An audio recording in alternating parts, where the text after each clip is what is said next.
Hello and welcome back to Karma Stories. I'm Rob and I hope you are having a wonderful day today. Today I have a 3-hour compilation of malicious compliance stories for you. This is a whole bunch of previous episodes from the channel that we've put together in one place so that you don't need to change your episode and can go about what you're doing over the course of your day.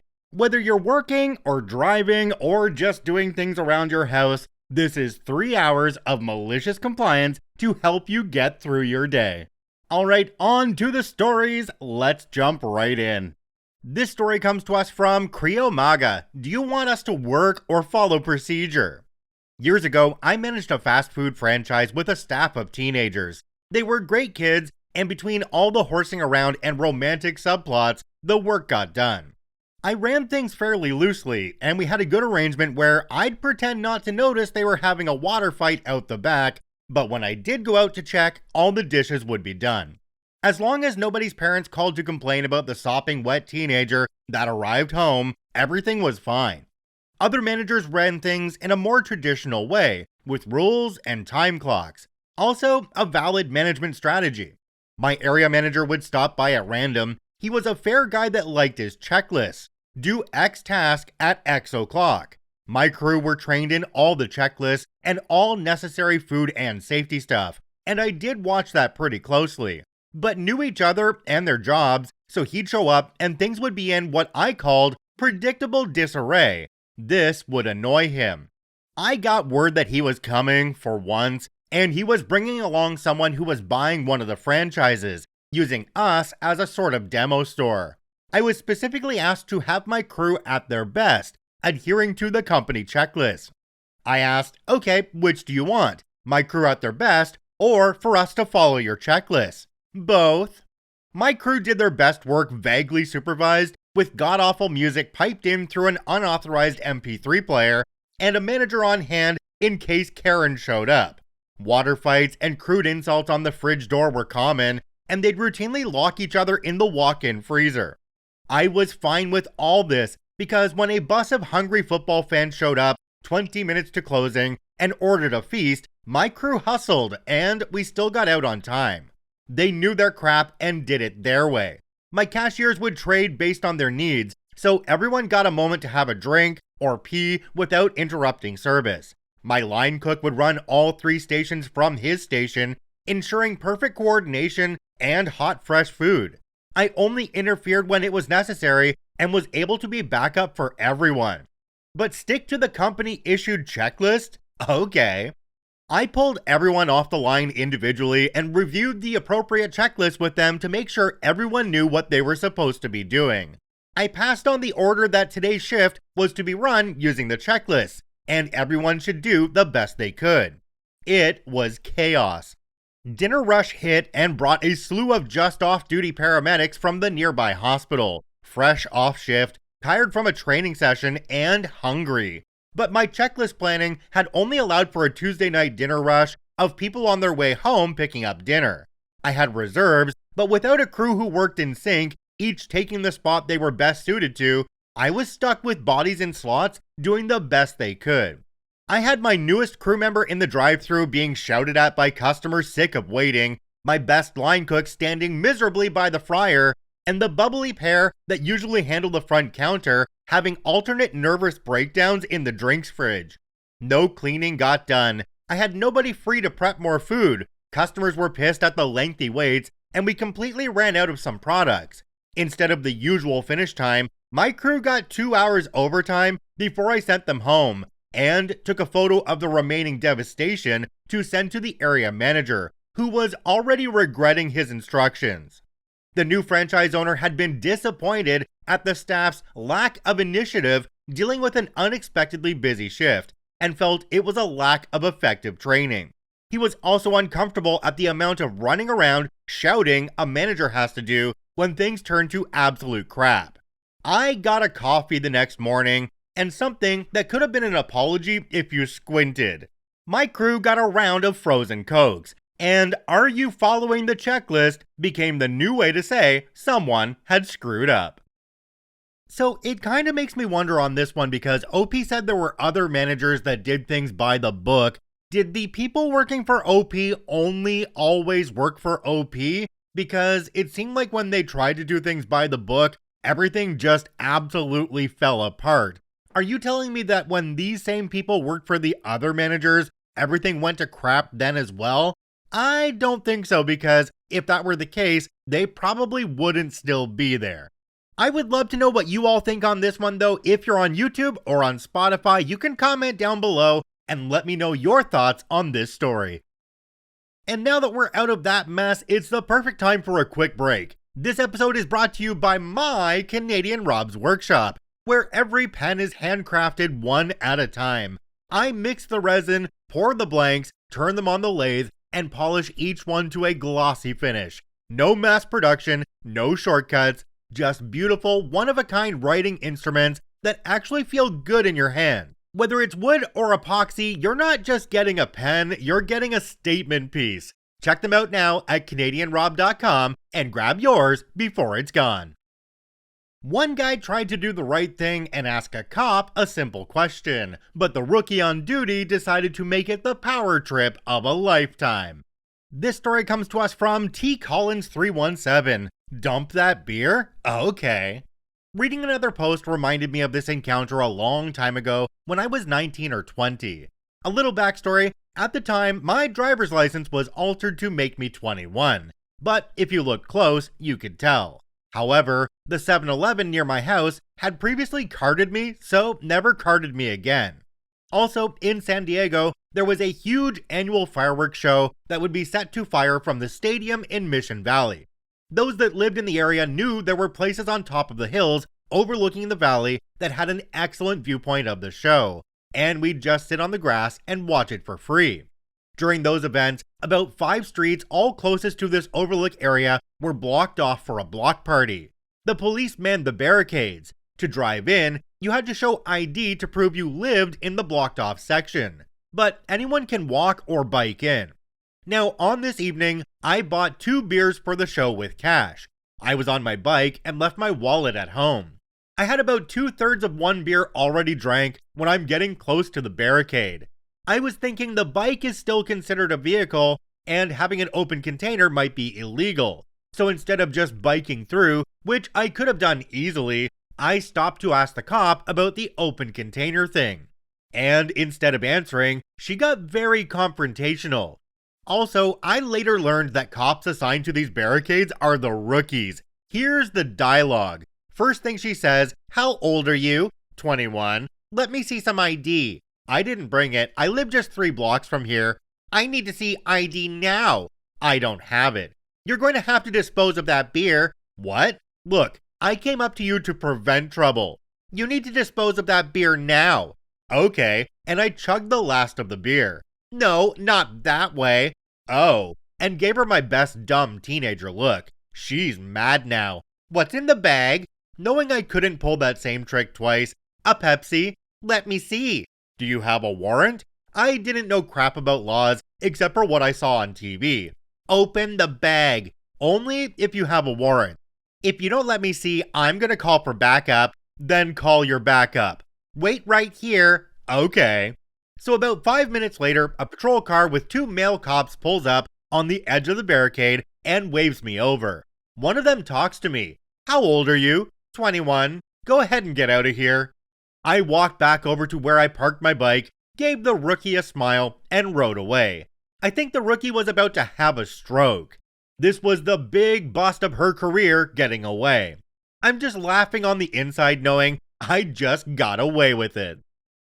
Okay, so even if the rookie is only working a barricade into a block party, should they not have a more experienced officer there with them, keeping an eye on them, and making sure they're doing things properly? You don't just let the rookie do things on their own. They could make bad decisions, like the ones that this rookie made. Although, let's be perfectly honest here, this rookie didn't put hands on OP, didn't slam them down on the ground, and tell them to stop resisting, so it wasn't all that bad. When management tried to claw back one employee's vacation time, he followed every rule to the letter and made sure they paid for it. This story comes to us from Book of Mormon Project. You want to take my holiday entitlements away? 30 years ago, when I was only about 20, I worked for a software company. It was a pretty rubbish company. Their software was rubbish because they'd employ trainees and get them to do the development on it without a senior first checking their work. Needless to say, the app often had problems. Every other month, a memo would go out to all programmers asking us to come and work the weekend, and that any time we work won't be compensated with overtime, but instead, we can have the same amount of time off work later with pay, time in lieu. I never used to take holidays, but due to undiagnosed depression, I would often have a random day off as a sick day instead. One month, my manager called me in and told me that there were problems with the software that needed fixing urgently, and because we were approaching the end of the year, he was talking to everyone who'd had too much time off sick and taking holiday entitlement off of them. I don't recall the number of days entitlement I had, but after deducting my unauthorized illness from my holidays, I had only about 3 days left. I was told the aim was to stop people taking holidays they were entitled to and would have to take before the year ended and they lost it, thus giving them more work hours to fix the software. I explained to my manager that I had no intentions of booking any of my holiday and would happily work those days, plus any additional required weekends, as I often did, but he insisted that this is what he had to do. I explained to him that I don't book holidays, I don't claim my time in lieu, and I just have a day off when I'm having a bad day. Ultimately, the company gains from this because I work more days than I'm paid for, and I don't like them treating me this way, and if they do it, then I won't work time in lieu for them again. But he insisted that from now on, all days off must be genuine illness or booked in advance, and that overtime work would be paid as time off in lieu. I asked him how many holiday days he was taking away and how many days in lieu I was owed. So I let him take my holiday away, leaving me with 3. I then asked to book those 3 days of holiday off, plus claim the 7 days in lieu I otherwise wouldn't have taken. Part 2, so now you want to pay overtime, kind of.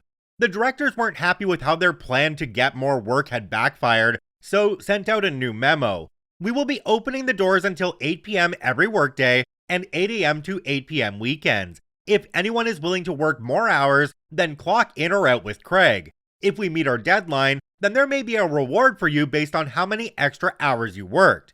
My boss asked, "Will you be coming in?" I said no. He asked why not. I reminded him that I had said if they take away my days, then I won't work time in lieu again.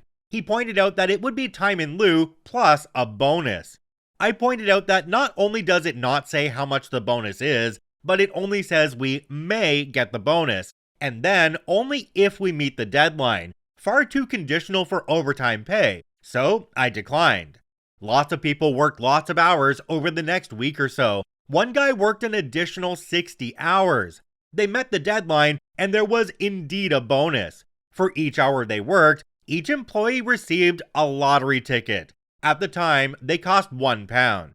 The guy who you had to clock in and out with was working 12 hours per day, 7 days per week. He came over to gloat at how many lottery tickets he had. He said, "Potentially they've given me millions." I told him, "Not only have they paid you £1 per hour overtime, which is less than half of what I got as a child working in a supermarket, they've not even allowed you to choose what you want to spend your money on. One person won £10. I'm the only one who confirmed the requirements being forced on me. Everyone else allowed them to take days away and still didn't claim their remaining owed days in lieu. And I'm the only one who didn't get ripped off." Yes, I did laugh at everyone.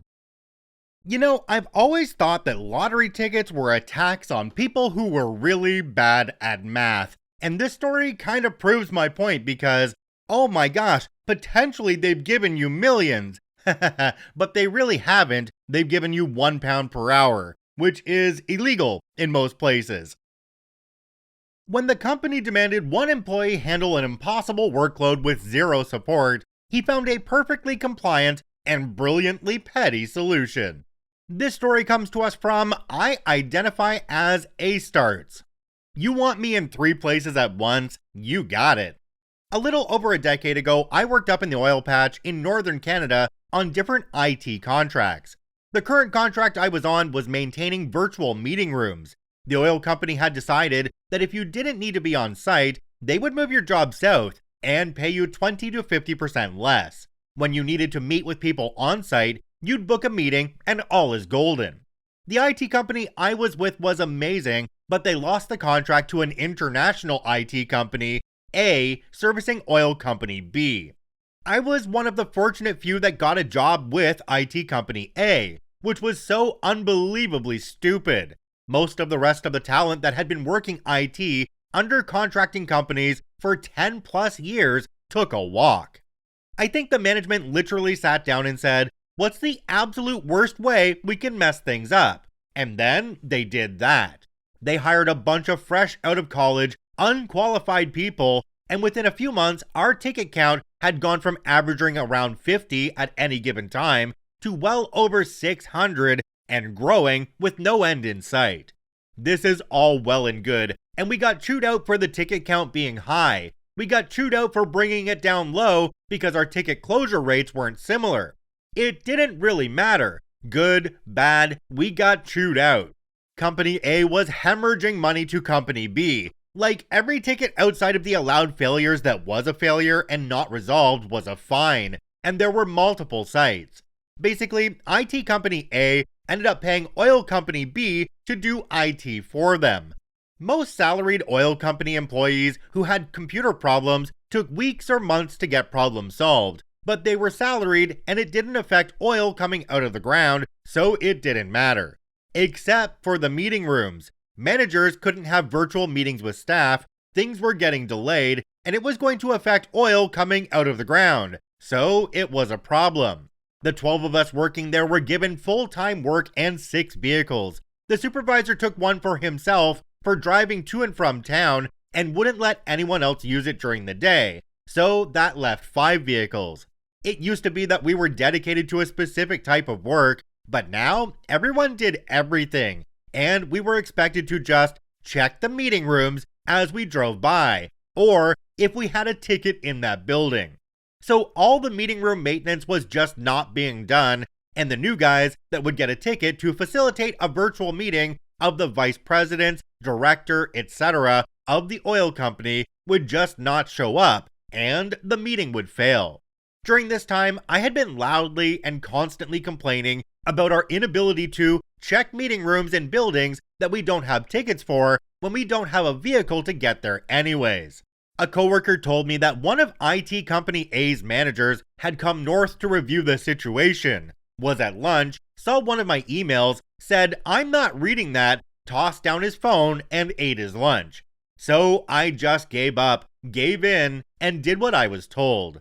I had been busting my butt to keep everything working for all the execs of Oil Company B for months, and it was time to cue Malicious Compliance. There was a building in town with meeting rooms. Our building on site was around 45 minutes north. Every morning, rather than being on site and working at 7, I would be at the town building at 8, checking a meeting room, stocking it with supplies, and fixing problems. Except I wasn't because it was in use and I couldn't get in. So I would drive north and get to our building around 9 and start my day, do a few tickets, be one of the only ones that the oil execs saw that could actually make meetings run successfully, and then leave at 2 to go check a meeting room I couldn't get into, and then go home. This lasted about a month before the oil execs called in my supervisor, manager, and manager's manager and said something along the lines of, "Put OP on doing just meeting rooms and meetings." I got called into a meeting with my supervisor. Most of my other work was taken away. I was given my own vehicle, and I was told to check all the meeting rooms every week, a 4-person job, and to take care of all the executive meetings. I told my supervisor that it wasn't physically possible for me to be in 3 or 4 places at once to check all the meeting rooms. He didn't care. He didn't care how I did it, just get it done. So I got it done. Every time we checked a meeting room, we had to scan a QR code with a company phone that we would then export in Excel and submit as the rooms we checked. Every minute of every day, I clicked the scan button and scanned nothing. At the end of the week, I would export to Excel, then get the list of all the room codes, randomize them, paste them in, save, and submit. Click, I'm in town checking a room. 1 minute later, click, I'm 30 kilometers north. 1 minute later, click, I'm 70 kilometers across the river, etc. I breezed through the rest of my stay there, attending executive meetings and keeping them happy, starting late and ending early, with my own dedicated vehicle. I applied for a new job, was approved, and just had to wait on the background check. My start date was given at about 6 months out, and I was set. I planned a 3-week vacation at IT Company A months in advance, and then on my last day before vacation, I handed in my 3 weeks notice and left. I had made some good friends there. I kept getting invited to the social events for some time, and my understanding from the new people is that they ended up hiring more people, had to put 4 people on meeting rooms, and still couldn't get the work done because no one ever bothered to learn it. Eventually, the IT company lost the contract. Jumping down to the comments on this one, we have one from a user called Lord Jeebus the 7th. It says, why were there so many problems with the meeting rooms? I worked at the same company for 10 years, and in that time, the only time anyone from IT showed up to the meeting rooms was when they were renovated and new equipment installed.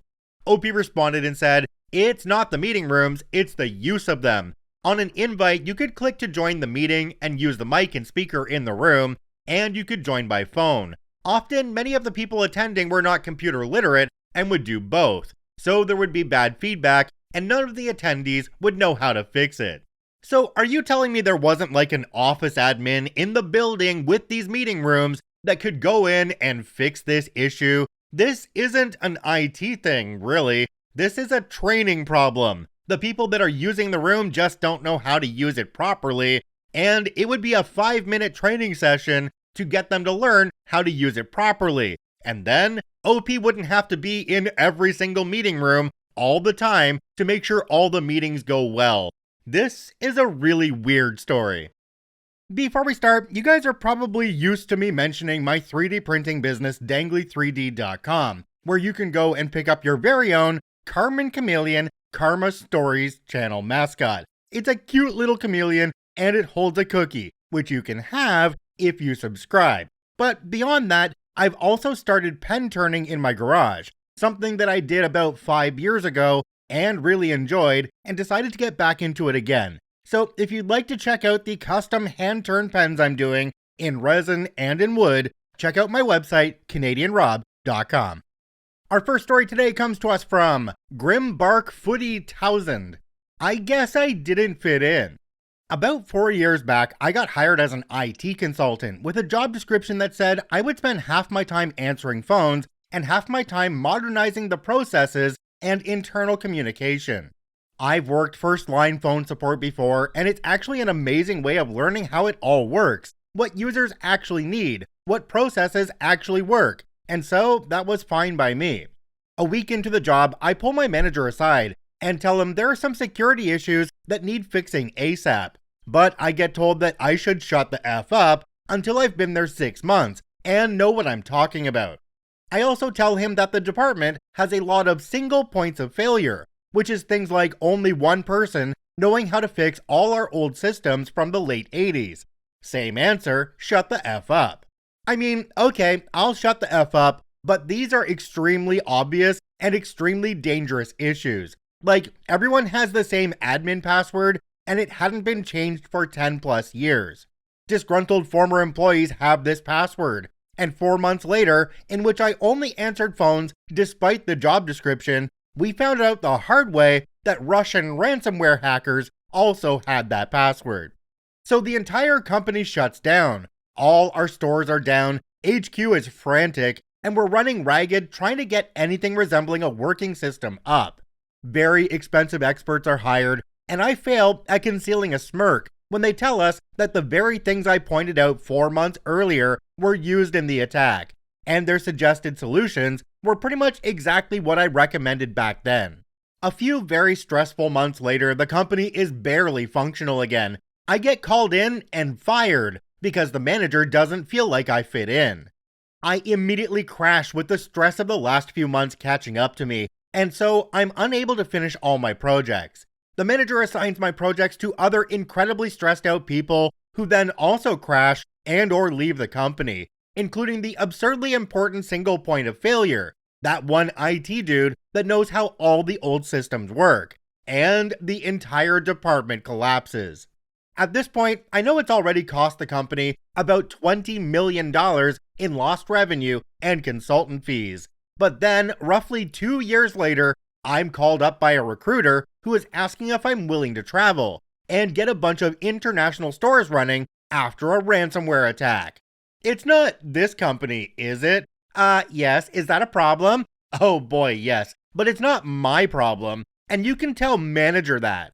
Then I hung up, did a bit of online searching, and found out that not following my suggestions had, at that point, cost the company about 10 years worth of net profit. Jumping down to the comments on this one, we have one from a user called BetterSoftware2722. It says, wow, first rule of management, pay attention to your direct reports and act on what you hear. Another commenter down below called NarrowEmployee3418 said, sounds like you might have been fired so the manager wasn't. If he realized you were right all along, and all could have been avoided if he had listened to you on your first week, his head would have rolled if his superiors had found out too. You were dangerous to have around at that point. OP responded and said, absolutely, except I'm like 98% sure the CEO was the one to click whatever link gave them access in the first place, as he went from, we must find out who caused this to, it's not important who did it, we must look forward, from one day to the next. CEO caused it, and the manager could have prevented most, if not all of it. So I think they just agreed to clean the house of anyone who could embarrass them later. I think one of the most important aspects of a manager is listening skills, listening to your people, listening to what they're actually saying, and then acting on what they're saying if you need to. If OP's manager had listened to what they were saying, and maybe even looked into their background a little bit to make sure they knew what they were saying, this whole situation could have been avoided. This story comes to us from This Is Driving Me Batty. Use your personal phones as work equipment? Okay, but when it dies, I have no other backup, so don't expect me to finish the job. Some years ago, I did a brief stint as a mail carrier with the Postal Service. Every Sunday, people were mandated to come in on rotation to do Amazon deliveries, and the rotation was usually split in 2 groups, 1-to-3 ratio, with 1 person from the tenured carriers and 3 people from the contract carriers per branch, with 3 to 4 branches reporting to our location as we were the sorting hub. This particular Sunday, we had the following complications. All 4 people from my branch were new contract carriers, including myself, because it was Labor Day weekend, and the tenured folks could not be mandated in. This was only my second Sunday delivery, and I hadn't really been trained. Our postmaster was subbing in at an out-of-state location, so we had someone filling in for her. The sub-postmaster was out this day, so we had one of the lower supervisors filling in for him. A sub for the sub. This person had just come back from a 2-month suspension for threatening to hurt somebody in writing. Our scanners weren't working that day, which also meant the auto-generated routes weren't populating on them. Because it was Sunday, they were dynamic routes that changed every week based on what packages we had and where they were going. We had to go by printed routes with no directions on them. When we brought it up to the sub-supervisor that the scanner GPS wasn't working, she told us to just use your phones. We were like, what? No, absolutely not. It's BS to expect us to use our personal devices as work equipment and not get compensated for it, especially for those of us who don't have unlimited data plans. She insisted, so we called our union reps from our respective branches, who told us we were well within our rights to pack up and go home, but that we'd not get paid for the day. But if we stayed and couldn't finish, we'd get paid the full day plus any overtime. 3 people walked out and went home, and I don't blame them, but it did mean the rest of us had to pick up their slack. I stayed because I couldn't afford to lose the pay. I did warn this supervisor that as a young femme-presenting person, I didn't feel comfortable going without any sort of communications, so as soon as my phone died, I'd be coming back and going home, regardless of how many packages I still had left. She brushed me off, but off I went. Sure enough, my phone died around 3 p.m. I messaged her when I had 1% left and told her I was on my way back. She frantically tried reaching out to me to tell me she figured out the GPS and was sending another carrier out to meet me to show me how to do it on my scanner. I ignored them. When I returned, she tried to write me up for insubordination, refusal to deliver. I refused to sign the write-up and wrote my own undeliverable report detailing everything that had happened, including the instructions she gave and what our union rep told us. She refused to sign that in retaliation.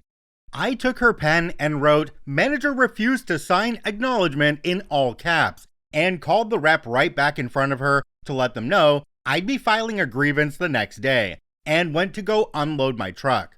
As I was unloading, I saw other carriers also coming back and having the same conversation with her. Apparently, they'd heard me tell her in the morning what I planned to do and decided to do the same. The sub-postmaster and the district postmaster both had to come in to finish delivering the packages. I quit not long after this, but I heard from the other carriers she was fired by the end of the year. I now have a newfound understanding for the BS the mail carriers put up with, and have since started leaving snacks and waters for my mail carriers. Jumping down to the comments on this one, we have one from a user called Avid Learner. It says, "Oh man, I really get where you're coming from. That's just insane to put workers through that. I mean, what if someone needed their phone for an emergency? Shouldn't bosses have a plan B for situations like this?" I would love to get into a situation like this, where they ask me to use my own phone for a work purpose. I'd pull out my old Motorola flip phone, hand it to them and say, "Hey, could you show me where the GPS is on this? I'm just not sure." I can only imagine the look the boss would give, especially if they're a younger person, because it would be like they're seeing a dinosaur. This story comes to us from Jessica Sergey. Use all your PTO before December 31st or lose it? Alright, don't mind if I do, even if the project burns. This happened a couple of years ago at my old job, a pretty demanding corporate gig where we were always juggling tight deadlines, constant emails, and way too many meetings that could have been Slack messages. Around early November, HR sent out one of those all-staff emails with a bright red banner and urgent tone. It read something like, "Reminder, all unused PTO must be taken before December 31st. We will not be allowing rollovers this year. Please schedule your remaining days immediately or risk losing them. No exceptions, no flexibility, no consideration for project timelines." Now, I wasn't one to take a ton of time off during the year, mostly because every time I tried, something urgent would come up and I'd get guilted into postponing. So by November, I had 10 full days of paid time off just sitting there. And according to HR's big red warning, I had about 6 weeks to use them. Naturally, I did what any burnt out, underappreciated employee would do. I opened the calendar and booked myself off from December 18th to December 31st. 2 full weeks right before the new year, smack in the middle of the most chaotic time in our project cycle. A week later, my manager, let's call him Rob, wait, what? Came to me in a mild panic. "Hey, I saw your PTO request. I was hoping we could shift that a little. December's going to be a critical time for project, and we really need all hands on deck." Yeah, I get that, but HR sent that PTO deadline. If I don't use those days, I lose them. And I've already worked through enough vacations this year. He looked uncomfortable, but couldn't argue with the logic. I even forwarded him the HR email with the subject line, "Using my days as required." He escalated it to HR, of course. HR's reply, "We understand it may be inconvenient, but our PTO policy is final. Managers are responsible for planning around employee availability." That reply felt like Christmas came early. So I prepped my team as best I could, left detailed notes, and on December 18th, I logged out stress-free. While they were scrambling to hit deadlines, dealing with last-minute client requests, and working late, I was sipping hot chocolate, watching Netflix, and actually enjoying my holiday season for once. When I came back in January, the project had been delivered barely. The team was exhausted, mistakes had been made, and the post-mortem meeting was basically 45 minutes of finger pointing. But no one dared say a word to me. After all, I was just following HR's rules. Moral of the story, if a company insists you follow policy to the letter, don't feel bad when you do, even if it means watching the ship catch fire from your cozy vacation cabin. Jumping down to the comments on this one, we have one from a user called DLC741. It says, "Who came up with those idiotic deadlines? All of our projects assumed that at least half of the staff would take off for holidays and plan for a slowdown from Thanksgiving through New Year's."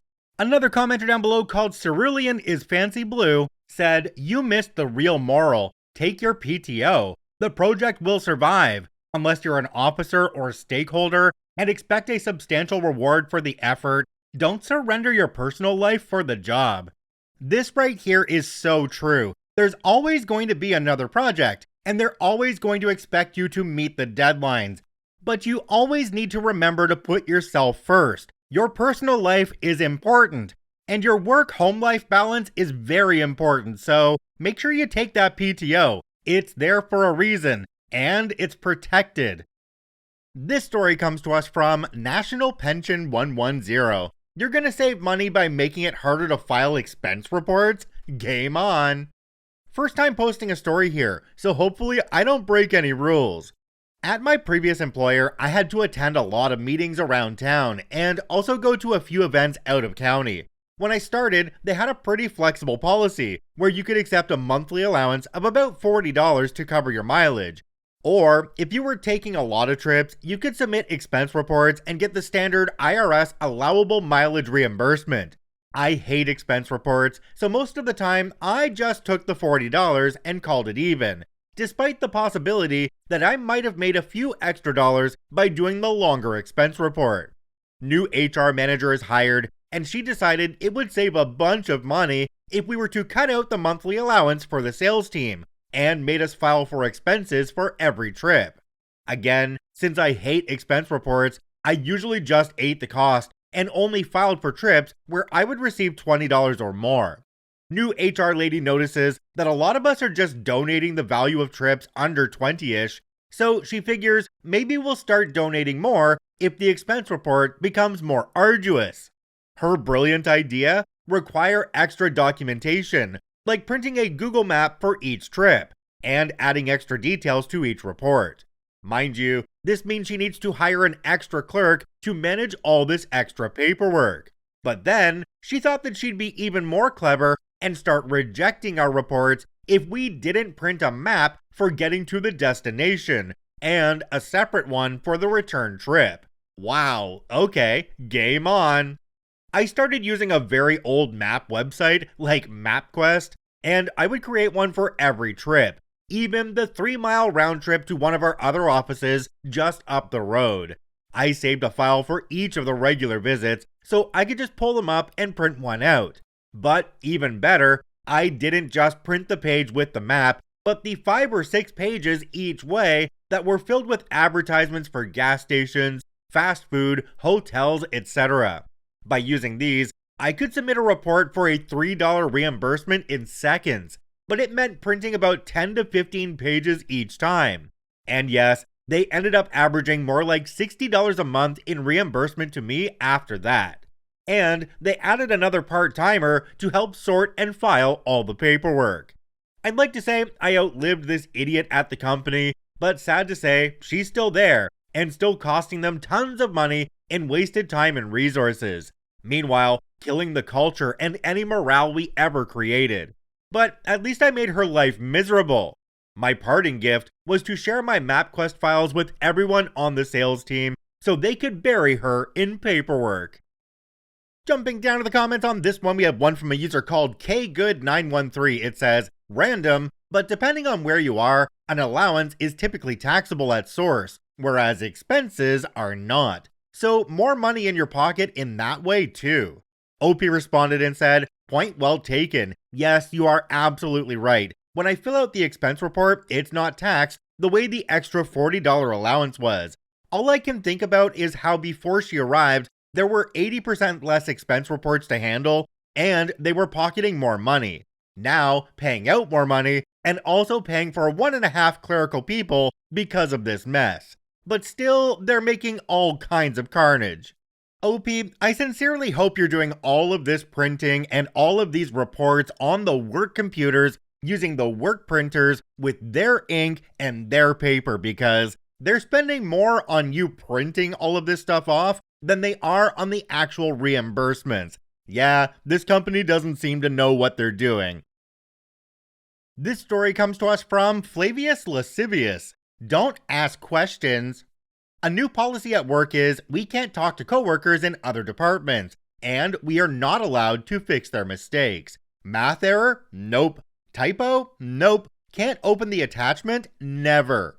We have to go to our manager, who goes to their manager, who goes to the coworker, and then the process reverses. Oh, and we're all in different time zones. Some folks work in Hawaii, others in Beijing. Some managers' English is so bad you can't understand them.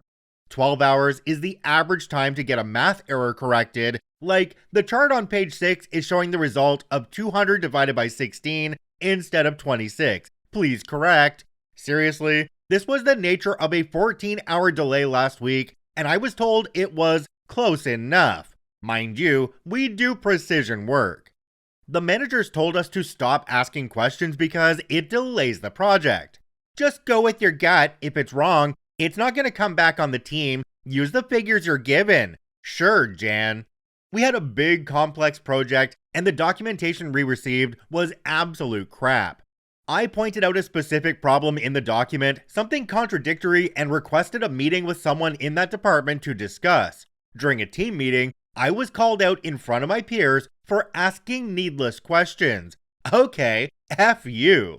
The manager decided to take a few days vacation right as we finished, and then prepared to start another urgent project. We had multiple questions that literally stalled the new project, but it never floated to the top of the punch bowl at this party. That's because the unthinkable happened. The big complex project was kicked back for doing the very question I raised in the meeting. Clearly the team didn't understand, so why didn't you go over it? The documentation is not clear on this matter, and someone should have raised the issue instead of just bumbling around. It was beautiful to read the email chain chewing their butts out, knowing my boss wasn't there to conceal this epic F-up. The team knowing how bad management failed while also vindicating me is just icing on the cake. A couple coworkers reached out to me, thanking me for forcing the issue in the meeting, because this cannot come back on us. Higher-ups are pissed. The entire project had to be reworked, adding 2 days to that while the new project is stalled. Greg is due back from his vacation, and I have never been so excited to attend a Monday morning stand-up. I only hope he checked his email this weekend, and it ruined his vacation. If only we were allowed to ask questions. Can we just take a second to appreciate that they said in a report something being divided by 16 instead of 26 was close enough? Okay. What kind of company is this? And how do the numbers not matter that much? Now, OP did say that they were going to be going to a Monday morning stand-up, and they said in the comments that they would update their story. At the time of recording, that update hasn't happened, but it's only around 9 a.m. Eastern, so it could still be 6 a.m. on the West Coast. This story comes to us from Conscious Farmer 6953. Fire me for driving too fast at 15 kilometers per hour, then tell me to drive back to the district office? You got it, boss. I have a malicious compliance and a pro revenge in one. A friend reminded me of this when talking about all the forest fires burning in Canada right now. In the late 80s, I got a job with the Ministry of Natural Resources, driving to support fighting forest fires. Great job, just over double minimum wage, major bonus at 19, and they had no limit to the number of hours you could work. Fire season started early, and by mid-May, I was supporting one that was, I think, a long time ago, 300 to 400 hectares and growing quickly. 1 hectare equals 2.5 acres. By then, I think the whole district was around 100,000 square kilometers. Think all of Indiana. So there was a lot of driving. One day, I get to the on-site headquarters and get told to wait while they found me a return load. Little later, I'm told to go to the helicopter staging area to pick up the fire boss. To preface, the road was crap. I pick him and a few others up and make my way back. Halfway there, I hit a deep pothole and the fire boss just loses it. Starts bellowing about gosh darn kids speeding, no respect, etc. for the 5 minutes it takes to get back. I found out on the way there that going too fast was not a good deal, so made sure not to go faster than 15 kilometers per hour, 9 miles per hour. As soon as we get to base camp, slams his way out of the truck and screams, "You're fired! Get back to district and have them process you." Okay, F you very much, sir. We were deep in the bush. I don't know how deep, but it took me close to 7 hours to get there. Cue Malicious Compliance. I grabbed two 20-liter gas cans, 5 gallons, and set off. Real slow.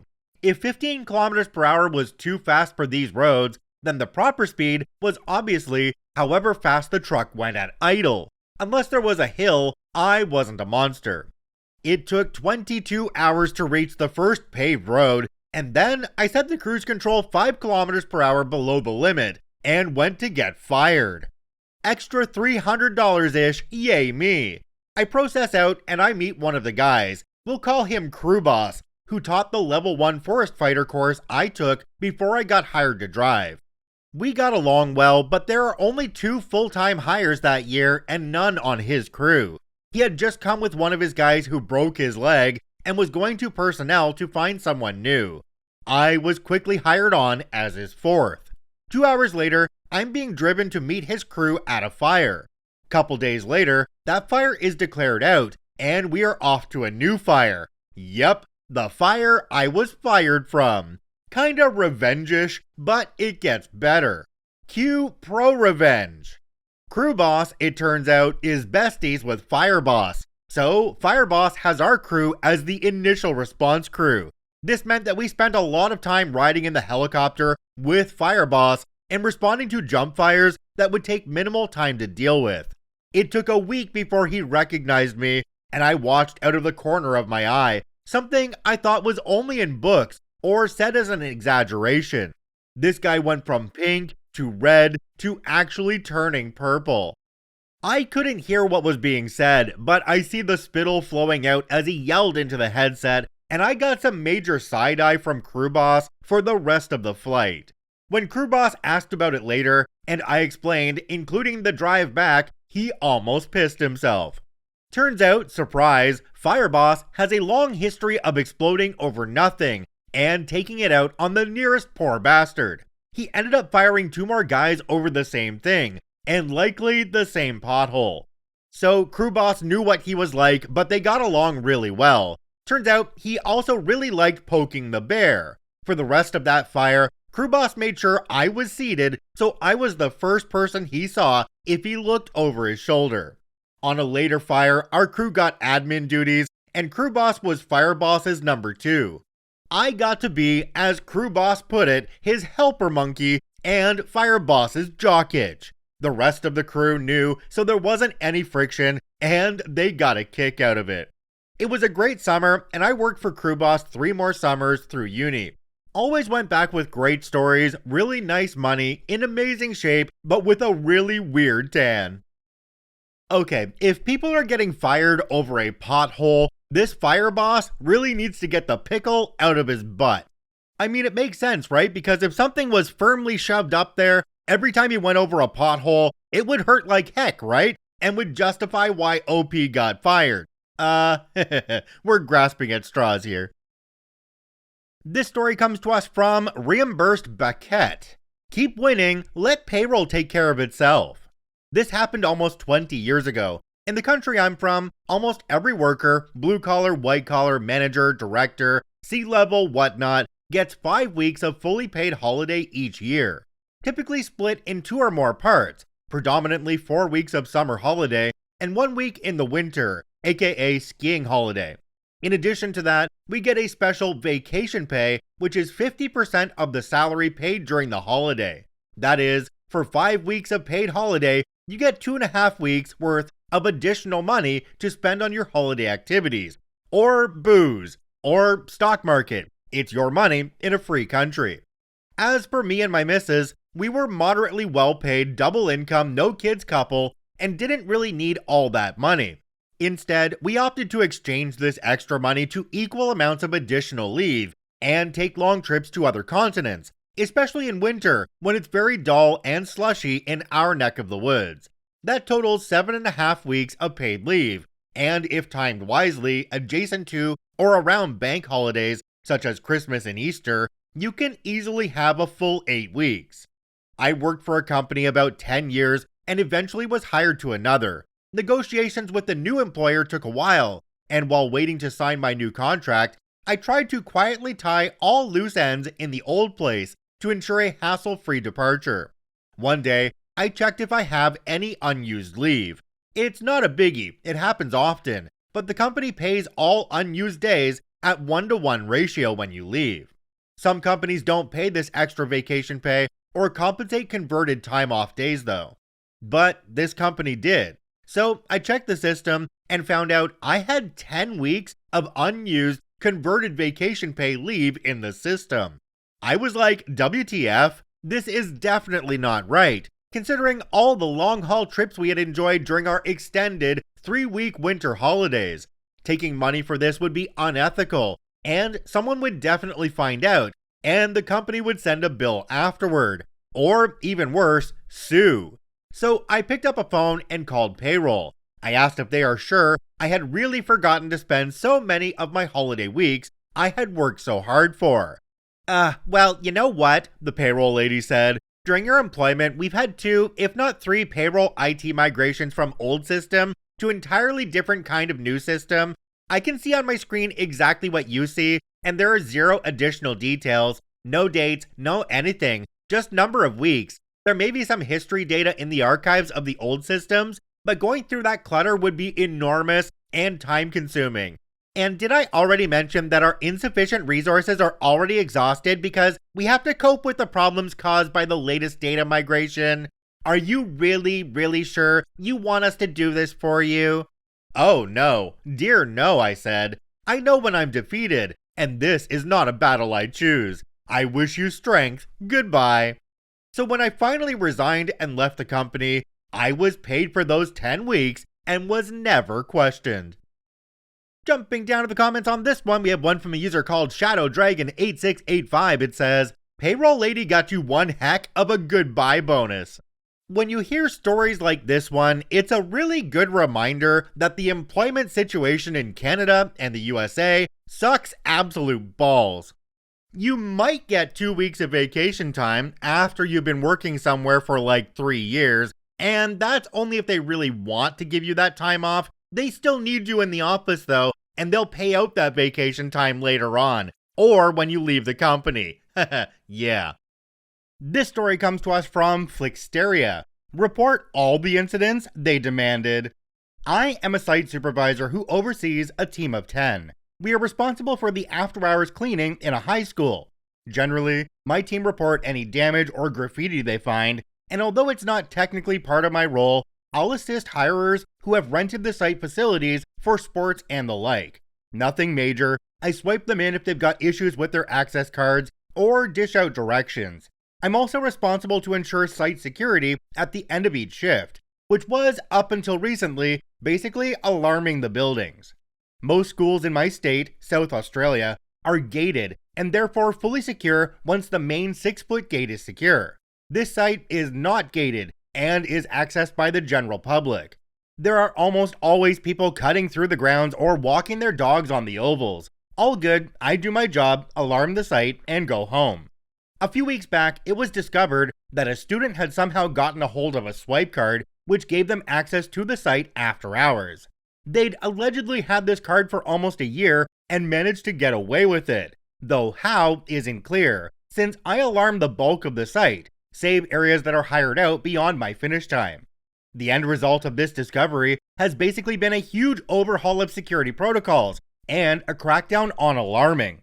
I was given direction that at the end of each shift, I was to alarm the site as usual. However, If any buildings didn't alarm that I knew should have, I had to then complete 2 additional steps: contact police security and inform the facility leader immediately. I finish at 8 p.m. The facility leader's workday ends at 4 p.m. and she's not particularly keen on being disturbed after hours. However, the instructions were clear: any incident had to be reported to her. The site is old, the alarm system is sensitive, and frankly, it's a daily occurrence that a building won't alarm for some reason, or a hirer will access an area they're not technically supposed to be in. And facility leader knows this, or I thought she did. Monday night, I have to call police security and her. Tuesday, same. All week, there was always something that prior to all the changes, I would log in a book that facility leader would sign off on the next day. By Friday, she's snippy with me, sighing, tutting, that sort of thing. But then, my weekend crew had a few issues, and as I was supposed to, I reported them. Or tried to. Facility leader didn't take any of my calls.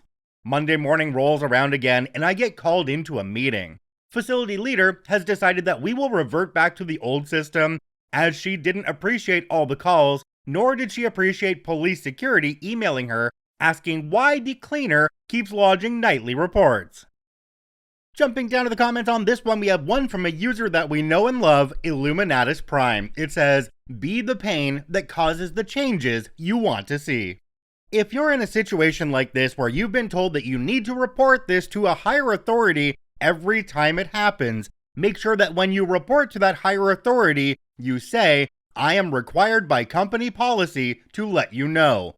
That way, they know to go above your head when they complain about why you're calling them too many times. Always try and place the blame above your head because that's where it's coming from anyway, from the horrible people in management that have no idea what it's like to work your job. This story comes to us from Salnik. "You want me to resign? Well, good luck without me." For the past 10 years, I've been working from home as an automation engineer for a relatively small company that produced custom-built industrial gas treatment units, industrial chillers, compression stations, that sort of thing. My job was to write algorithms for PLCs, design HMI, and set up data transfer for customers' SCADA systems. Basically, I was the person who told the machines what to do. I was getting significantly below market pay for such a position, but with only 4 to 5 projects per year, and each taking me 2 to 3 weeks to complete, I wasn't arguing. I was getting paid for mostly doing nothing, and I was fortunate enough to have a considerable passive income thanks to lucky investments from my inheritance. Everything was great until a couple of years ago when the owner decided to retire and sold the company. So here comes new management with new policies. In my country, every worker is entitled to at least 4 weeks of paid vacation per year. All unspent vacation rolls over to the next year, but you have to take at least 2 uninterrupted weeks annually. So if you only take your mandatory vacation, you accumulate 14 additional days per year. Given how much free time I actually had, I rarely used more than the mandatory 2 weeks, always making sure there was no commissioning or maintenance planned during my vacation. During these events, I would remotely access the maintenance engineer's laptop and make necessary adjustments to the algorithms so everything worked perfectly under real conditions. But one of the first policies new management implemented was schedule-based vacations. So now, I had to decide when I would take my 2 weeks at the start of the year. I chose the first weeks of April. In early March, I got a call from the manager of the development team who asked me to go on a quick 3-day work trip to help the maintenance engineer switch a PLC and upload a new project. Apparently, thanks to the new maintenance team manager, a lot of maintenance engineers quit and they were short-staffed. The only one they could send at the moment was bad with computers. There isn't much for me to do, I thought. We had an identical station go through the same PLC switch a month prior, so I figured I'd just fly there, chill until the electrical panel was rewired and the new PLC installed, then upload the new project and fly home. So I agreed. Apparently, the maintenance engineer wasn't just bad with computers, he also knew nothing about electrical work. So I had to do everything myself, which I'm not actually qualified to do. But at that point, I didn't want to disappoint the client, who turned out to be a bunch of really nice people. So after a week and only 3 burned fuses, I finished. After returning home, I informed my manager that I wasn't going on any more business trips. I don't get paid enough to also do the maintenance engineer's job. First day of my vacation comes and I get another call. Despite my better judgment, I answered. Hey, we need you to go on another business trip starting next Monday. It'll just take a week. It's for this project. I wasn't familiar with that project. It was done while I was on paternity leave. In my country, either parent can take up to 3 years of leave. After the first 6 months, my wife asked me to switch. Yeah, we had to contract a specialist to do that project while you were on leave. I'll send it to you along with the documentation right away. Click. I checked the received project and it was massive. 7 PLCs, 6 HMI panels, everything had to work as a single system. And the project was a total mess. Nothing would work. I'd basically have to do everything from scratch. It would probably take me close to a month to finish, and that's working from home, where I'm most productive. So I called back. Yeah, I looked at the project, it's a mess, it's not in working condition, and there's no way to finish it in a week. I'll do what I can, but as I said last time, I am doing it remotely as always. I won't go on another business trip, especially not now. I have too many things planned over the next few weeks, I can't go. But reception on site is terrible, you won't be able to access it remotely, and we've already missed all the deadlines, the client is pissed, and we're looking at huge fines, the CEO is breathing down my neck, we need it fixed yesterday. Then I'll email the maintenance engineer the project with changes each evening once he's back at the hotel with decent reception. And he can email me a list of things that need fixing. It's not the first time we've done it that way. Okay, I hear you, I'll have to speak with the CEO about it. About 15 minutes later, I got another call. CEO said if you don't want to go, you should just write a resignation letter. I'm the only employee who knows how to do my job. But yeah, sure, I'll send my resignation letter in right away. I briefly considered not sending it so they'd have to terminate me and pay severance, but instead, I decided to be petty in a different way. In my country, you have to give at least 2 weeks notice unless both parties agree to a shorter term. So I wrote my letter and set my resignation day as April 14th, exactly 2 weeks away. Shortly after, it got approved. Deal is done. Then I get another call. So, will you be able to finish this project before you leave? I won't be able to do any work on that project before I leave. What? Why? You still have 2 weeks and we really need it done. Well, you see, I'm on vacation right now. My last vacation day is April 13th, and I'm resigning on the 14th.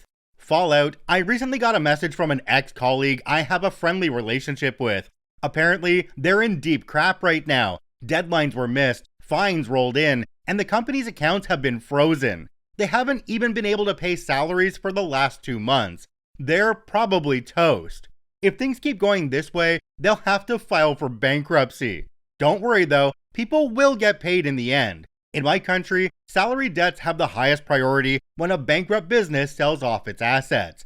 Downside, I still haven't received my compensation for my 120 saved vacation days.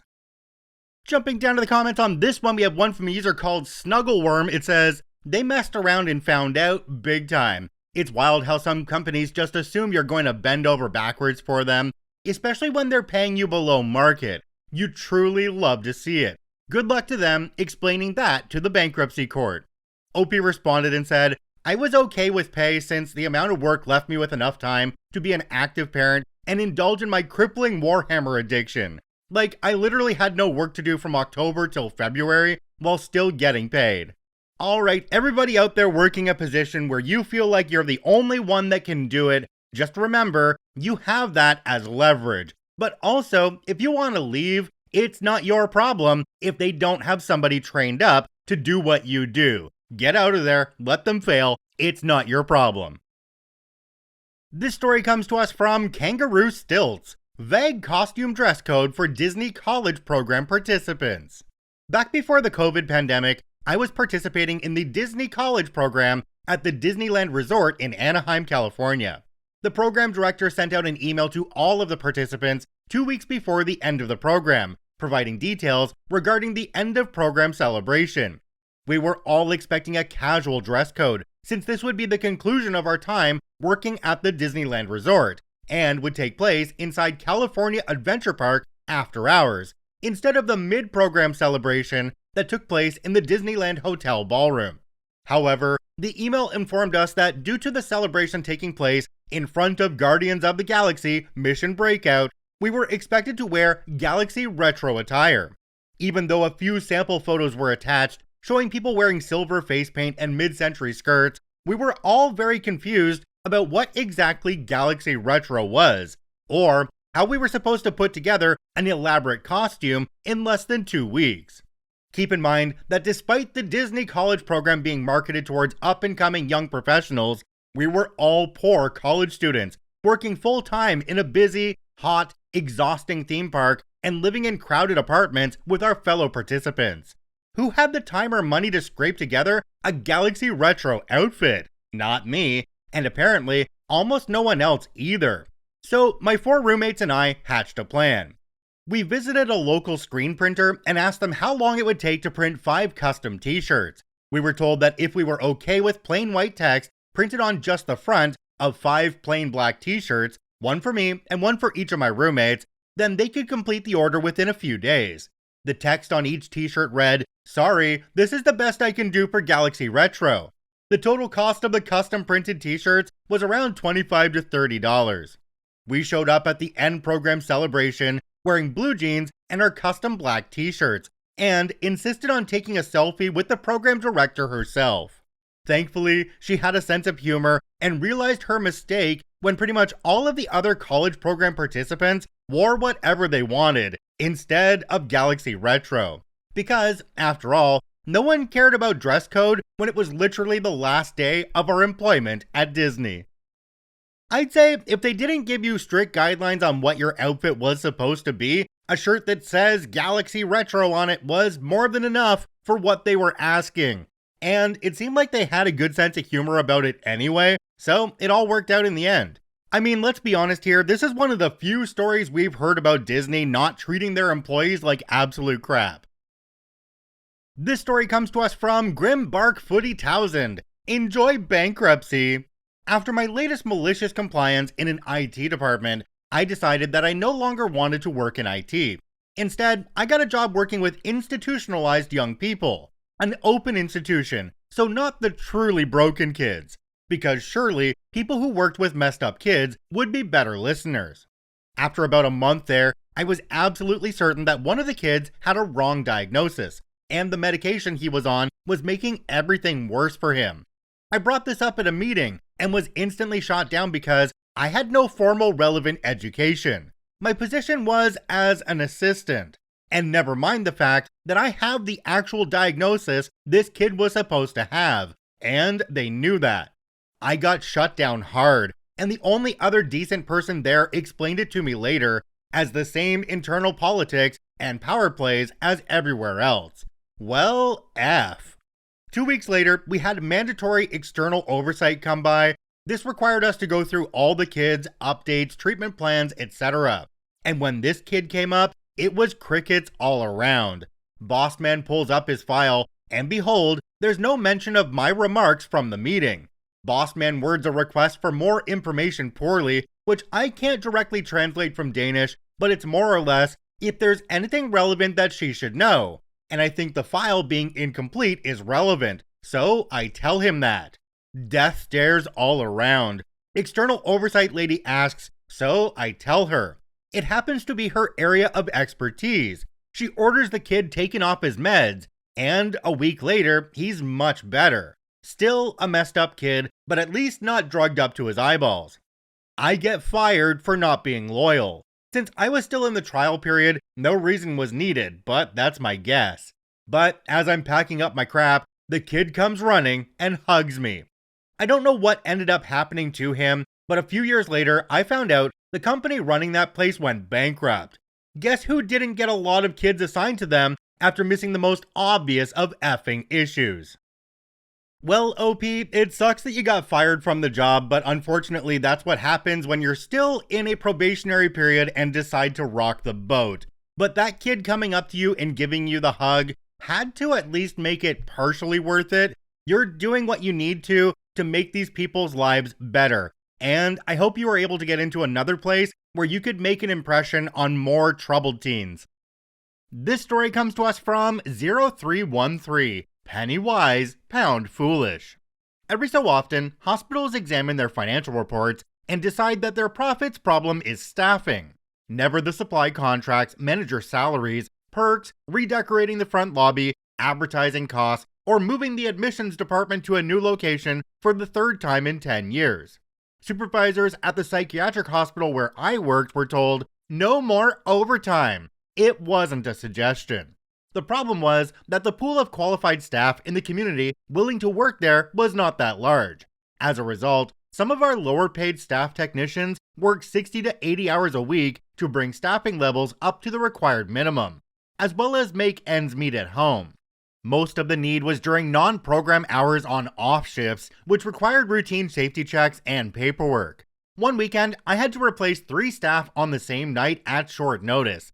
I was able to get 2 techs from the in-house pool at regular rate. After spending 2 more hours calling every other staff person on the roster, I scheduled a full-time tech for overtime. I caught heck later in the week when time cards were reviewed for payroll. Nobody wanted to hear my reason for incurring overtime. Don't do it again, or it's going to be a formal reprimand, was the CFO's advice to me. Cue Malicious Compliance. So next pay period, the same thing happened on a weekend. I needed 3 techs for minimum staffing on both Friday and Saturday, but nobody would take the shifts unless I gave them overtime. Sorry, no can do. I called the most expensive nursing agency in town and ordered 3 RNs at weekend rate with night shift differential for both nights. Agencies charge not only the staff salary but bump up the cost to make a profit since they incurred all the cost of the background checks, training, and license verification. To make our lives easier and comply maliciously, I asked the evening and weekend supervisors to do the same thing to staff call-ins for the rest of the schedule. All shifts were filled with nurses, even if a 1-to-1 sitter for extreme risk was needed. That required constant observation but no medical skills. It just so happened this was required for a mandatory 72-hour psych observation hold initiated by the police that very morning. Once word spread to the regular staff that agency was getting all the hours, call-ins accelerated, and the agency was supplying almost half of the staff, all LPNs or RNs. When the pay period closed, the time cards and agency bill were sent to payroll. Salary cost for the 2-week period was over 300% the normal expected amount. The organic digestive matter hit the oscillating cooling blades at a high rate of speed in the CFO's office. The nursing director called me in to explain my part in it. I simply told him in my sweetest voice ever that I had no choice. My only option was to use the agency. After CFO threatened me with disciplinary action, I didn't tell him that a technician at time and a half costs $4 less per hour than a pool RN at straight time, let alone an agency nurse. I could have saved a small fortune, but I guess his accounting degree is better than mine. Of course, the other 2 supervisors gave similar answers. A new memo came out that day stating that overtime was once again approved, provided certain financial guidelines were followed. The CFO went back to counting beans, and we supervisors went back to doing what we did. Jumping down to the comments on this one, we have one from a user called W. Nichols. It says, nicely done. Too often, decisions are made without first asking why things are the way they are in the first place. An expensive lesson learned. Another commenter down below called Tired But Wired 6 said, honest question, what did the CFO expect? That you don't staff adequately? OP responded and said, I don't know what he expected, but I taught him that sometimes coloring outside the lines once in a while isn't such a bad thing. This is just another case of somebody trying to manage a department that they know nothing about. This CFO obviously never worked in the position that OP is in, so how can you effectively manage that if you've never done it yourself? I'm a firm believer that one of the requirements to be management in any company or even in a hospital should be to do the job of the people that you are managing first. Or maybe in the case of the hospital, if you're not licensed, at least shadowing the people that you're expected to manage so you know how their job goes. But unfortunately, that's usually not how it goes, and there are a ton of incompetent managers out there. This story comes to us from Best Chris Bear. If Larry likes you, you're good. Years ago, I worked for a large newspaper when they acquired a lot of the assets of another large paper that went out of business. I was a temp in the HR office. It was sad to see so many people come in from the dead newspaper to try and work for the other paper. My job was to gather the resumes, give them a handout of job resources, and to direct them to where they could apply for all the benefits that they may be eligible for. When my boss, Larry, saw me waiting outside the building in the morning, they asked why I was there so early. I explained that I took the bus, so I could either take the bus that got me there early or the one that would get me to work 90 minutes late. I opted to be early. Larry agreed, and they changed my hours to allow me to arrive earlier and leave earlier. It worked well because I could get a lot done for the office before people arrived. When I left in the afternoon, a second temp was there for all the processing needs from the day. It was seamless. Larry called my agency and extended my contract from 6 weeks to 6 months. They wanted to make me permanent, but there was a process to be followed. Larry sent a memo to everyone concerning my schedule, explaining my schedule needs. A manager above Larry, a man named Jack, told him that he couldn't show favoritism to me, and I needed to comply with the assigned schedule, or be replaced. Jack then told Larry that there were no allowances for scheduling special needs of employees. The next day, my boss, Larry, told me all this and asked if I could get a ride in the morning so that I could be on time versus early. I tried my best. I was unable to do so.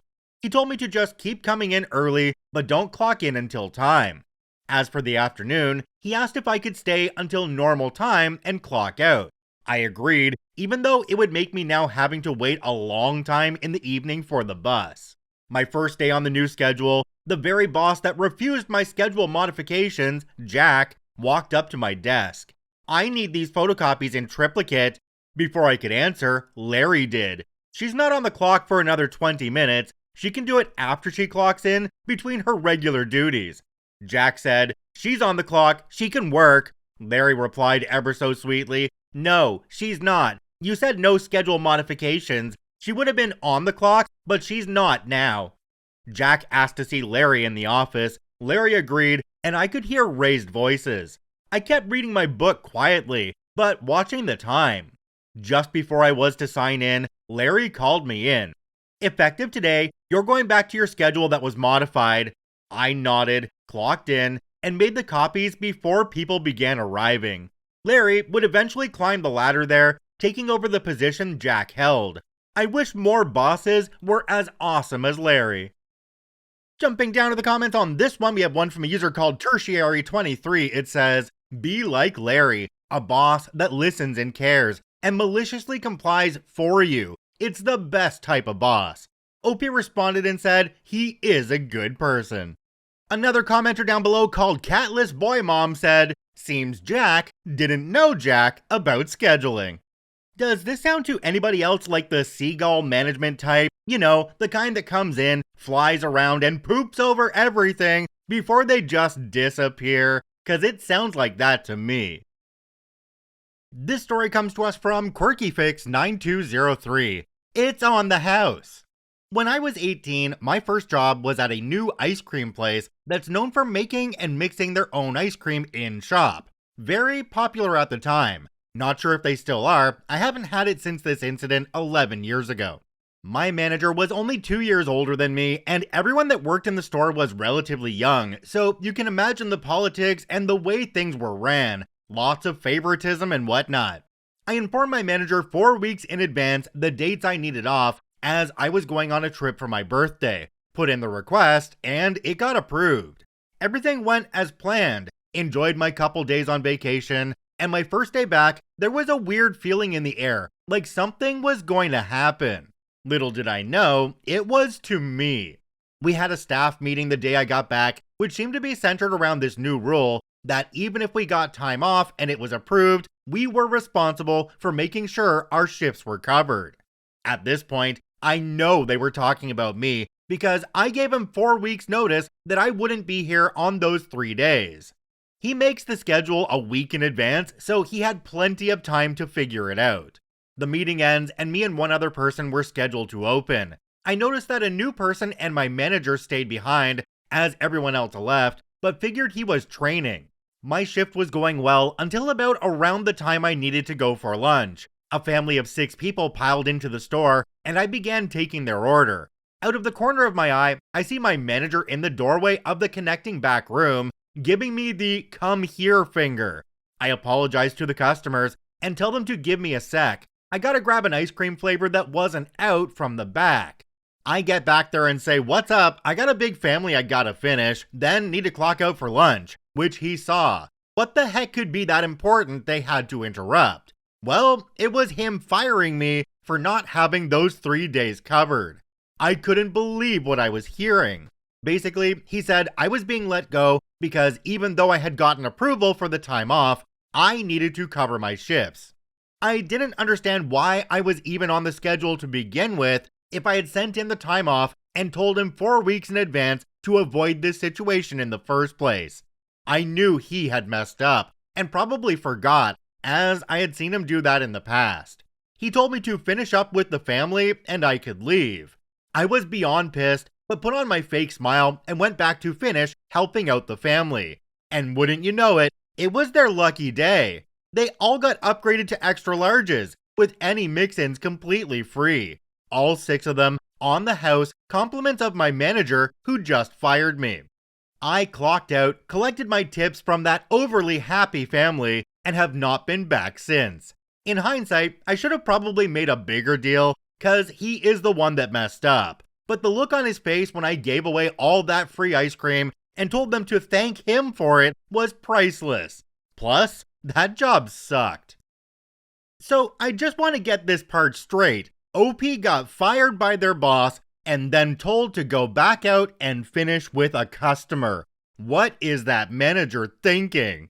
Not only that, but if I were OP, I probably wouldn't have helped that customer. I would have walked out the back door of that place so fast, with both my middle fingers up in the air, pointing back at the manager as they watch me go. Friendly reminder to anybody who works under somebody else, especially in fast food or retail, filling the schedule isn't your responsibility. That's the manager's responsibility. And if you book time off way in advance and have that in writing, then you are completely covered. One of my favorite sayings is, "Your lack of planning is not my emergency." This story comes to us from Red Lushy Rose. Don't touch my laundry, no matter what. I, 23 female, live at home with my parents, an elder sister, and 2 younger siblings. We all share the laundry room, and generally there's an unspoken rule. If someone forgets their clothes in the washer or dryer, you can move them respectfully to keep the flow going. One day, my older sister, who thinks she runs the place, loses it because I moved her damp clothes from the washer to the dryer so they wouldn't get that wet smell. She storms into the kitchen like I just set her wardrobe on fire, yelling, "You don't ever touch my laundry again. I don't care if it's been sitting there for hours, leave it." I start to explain that I was literally helping her out, but she didn't let me speak. She just asked me to leave it alone. About 2 weeks later, she tosses a load in the washer and leaves for the whole day. I come in later, see the washer full of her soaked clothes, blocking me from using it, and remember her very clear instructions. So, I do nothing. Hours pass, the clothes sit. I wash and dry my stuff at a laundromat nearby. The next morning, she's shrieking because her once favorite hoodie smells like mildew, and her white tops have that weird gray tinge. She stomps up to me, demanding to know why I didn't at least move them. I said, "You told me to never touch your laundry. I was following your orders." Her face fell in realization, and she walked away slowly. And from then on, she never left laundry in the washer again, and even started asking me to help switch loads when she was busy.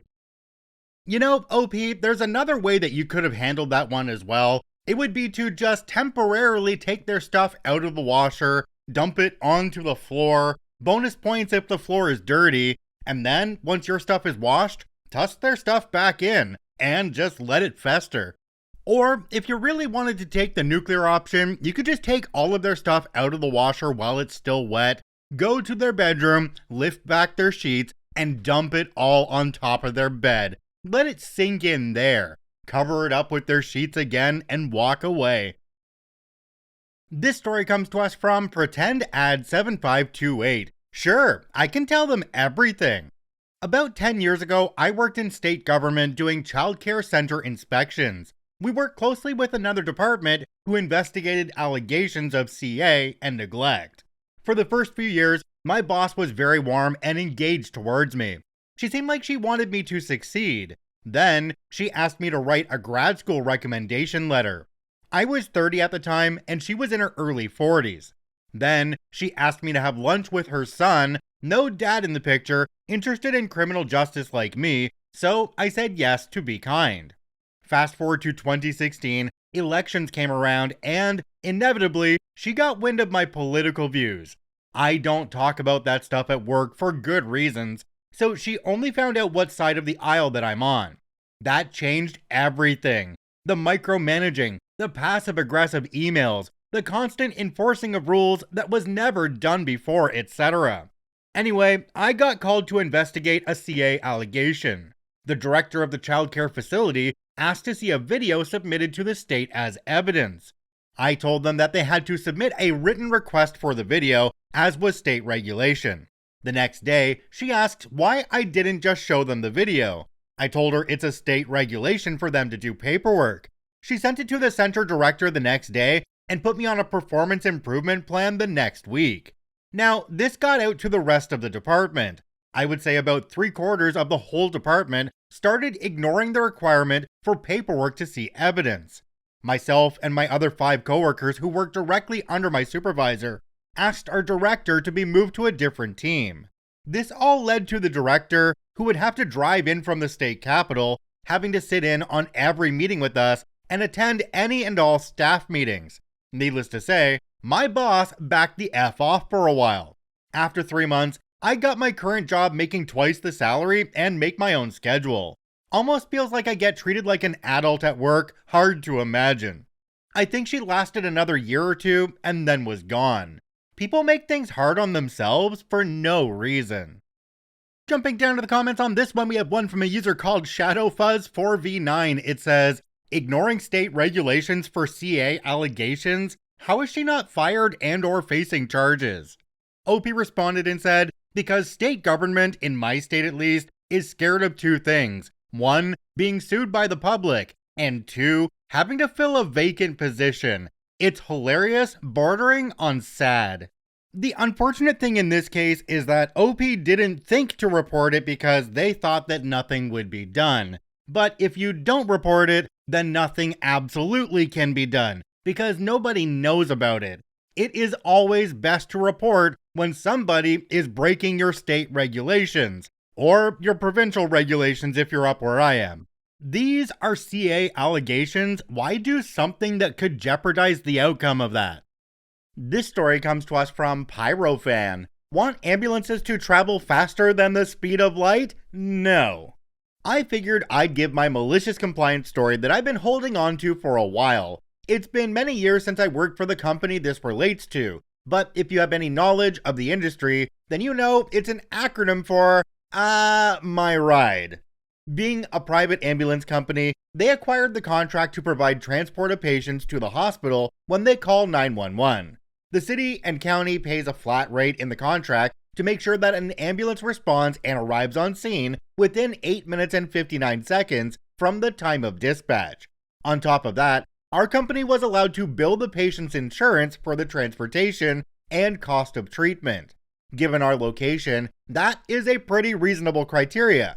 Per the contract, we were allowed to have 10% of our response times to be what was called late response, meaning we arrived on scene 9 minutes or later.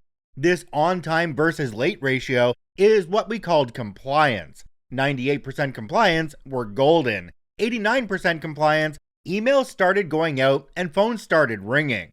The thing is, we had to maintain daily compliance. We could have 0 compliance from midnight to 3 a.m., but as long as the compliance picked up and we met 90% or greater by midnight the end of day, we were considered compliant. But here's the real kicker. Our management was the only entity responsible for reporting compliance to the county. And that means numbers were scrubbed and fudged upside down left and right.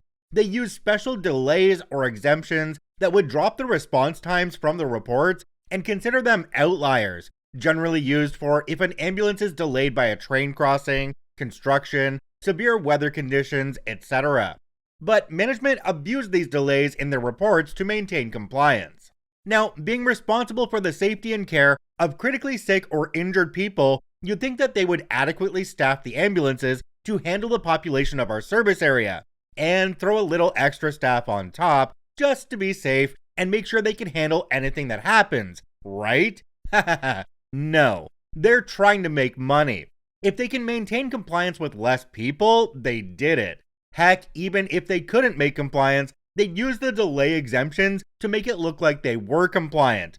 But it's not like anyone was auditing them anyways. We were simply understaffed. We constantly ran at what's called level 0, in which the level refers to the number of ambulances available to respond to calls.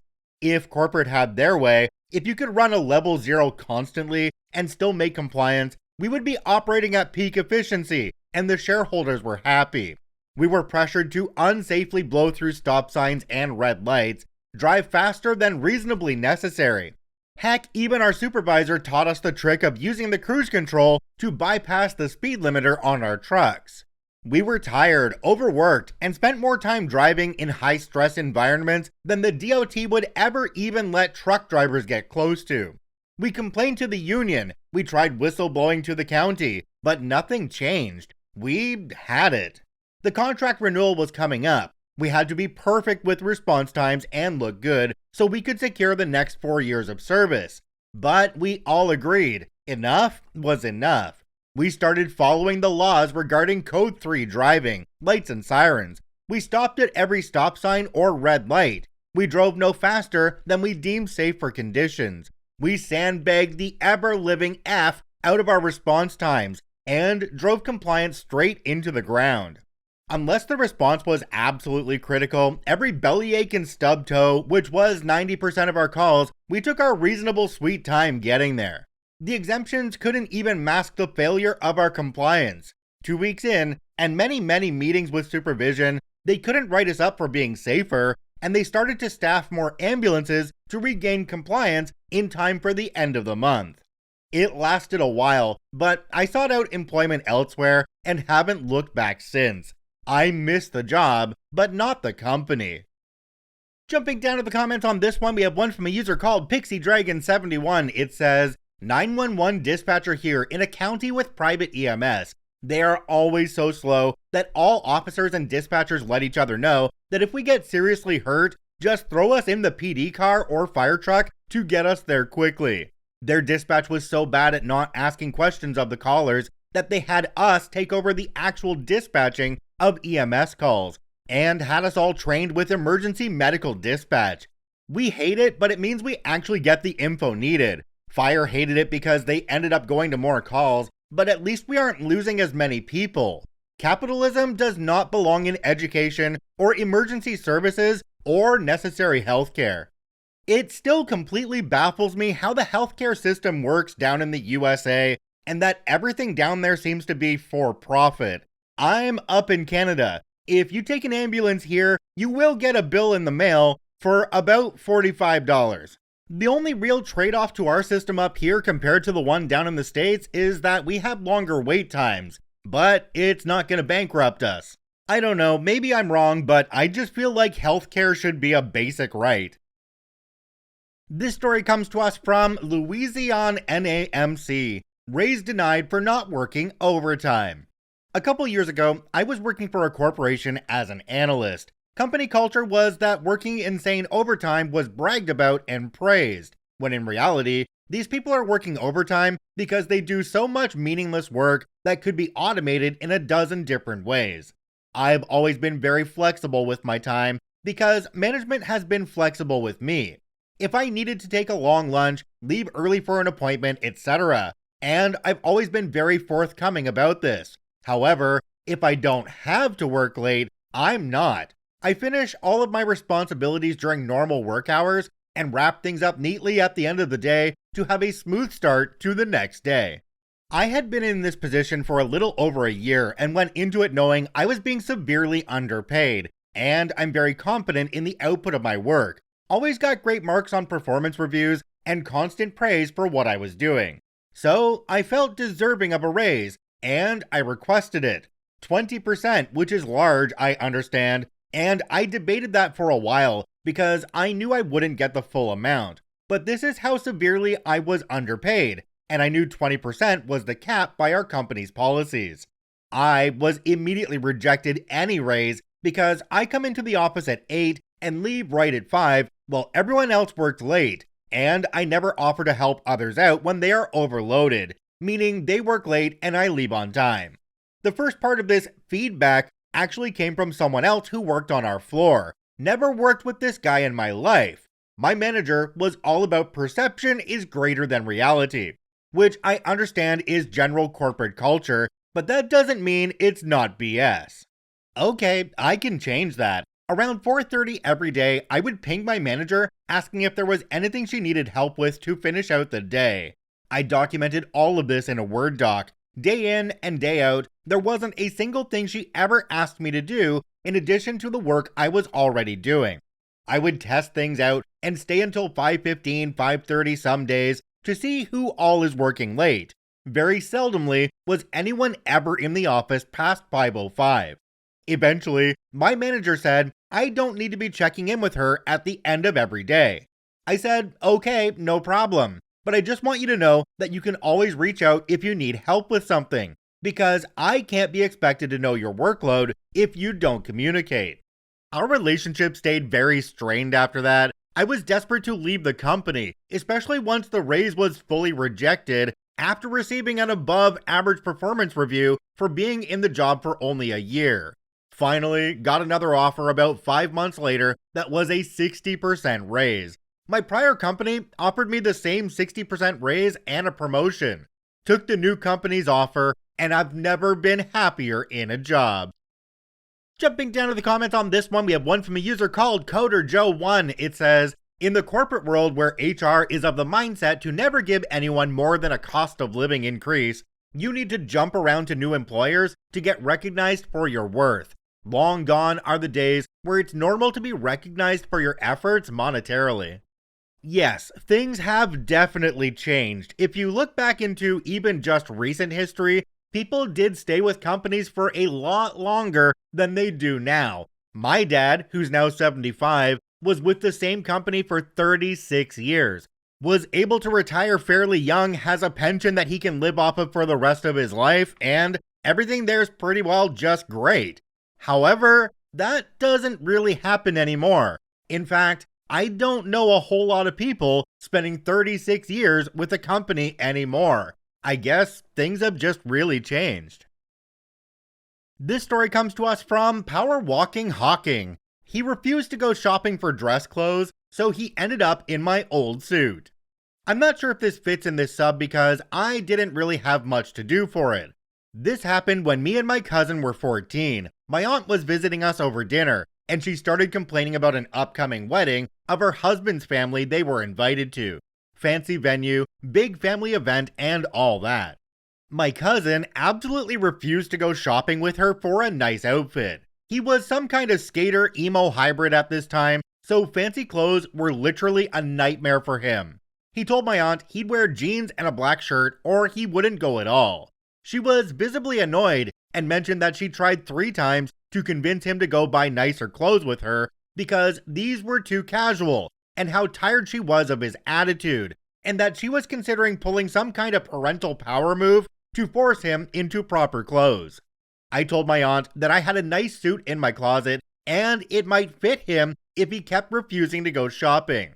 I suggested she take it as a backup plan, just in case he stayed stubborn. She agreed, and my parents also agreed. About half a year earlier, I had to wear this black suit with a white shirt and bow tie to a different family event. He mocked me, said I looked like a toddler dressed by his mom in this outfit, and that he would never wear such a suit. I was annoyed, but there wasn't really anything I could say back then. So this was also an opportunity for revenge. And my cousin, reliable as always, held his ground until the bitter end. No shopping, no compromise. Fine. So his demand was fulfilled. He was never dragged to the mall to go suit shopping. Wedding day comes, my cousin, staying true to his word, refused every shopping trip. Never clarified that he won't wear a suit at all, only that they're not buying one for him. So when he still had nothing to wear the morning of the wedding, they pulled out my old suit. I would have loved to have been there myself, but at least I saw the photos. My cousin, grumpy in my old suit with the slightly too tight white shirt and the bow tie.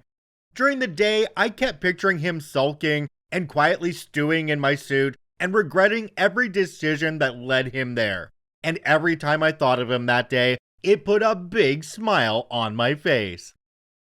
Alright, so I'd love to know some opinions on this one because I'm of the point of view that I'd just be happy if you actually showed up to my wedding.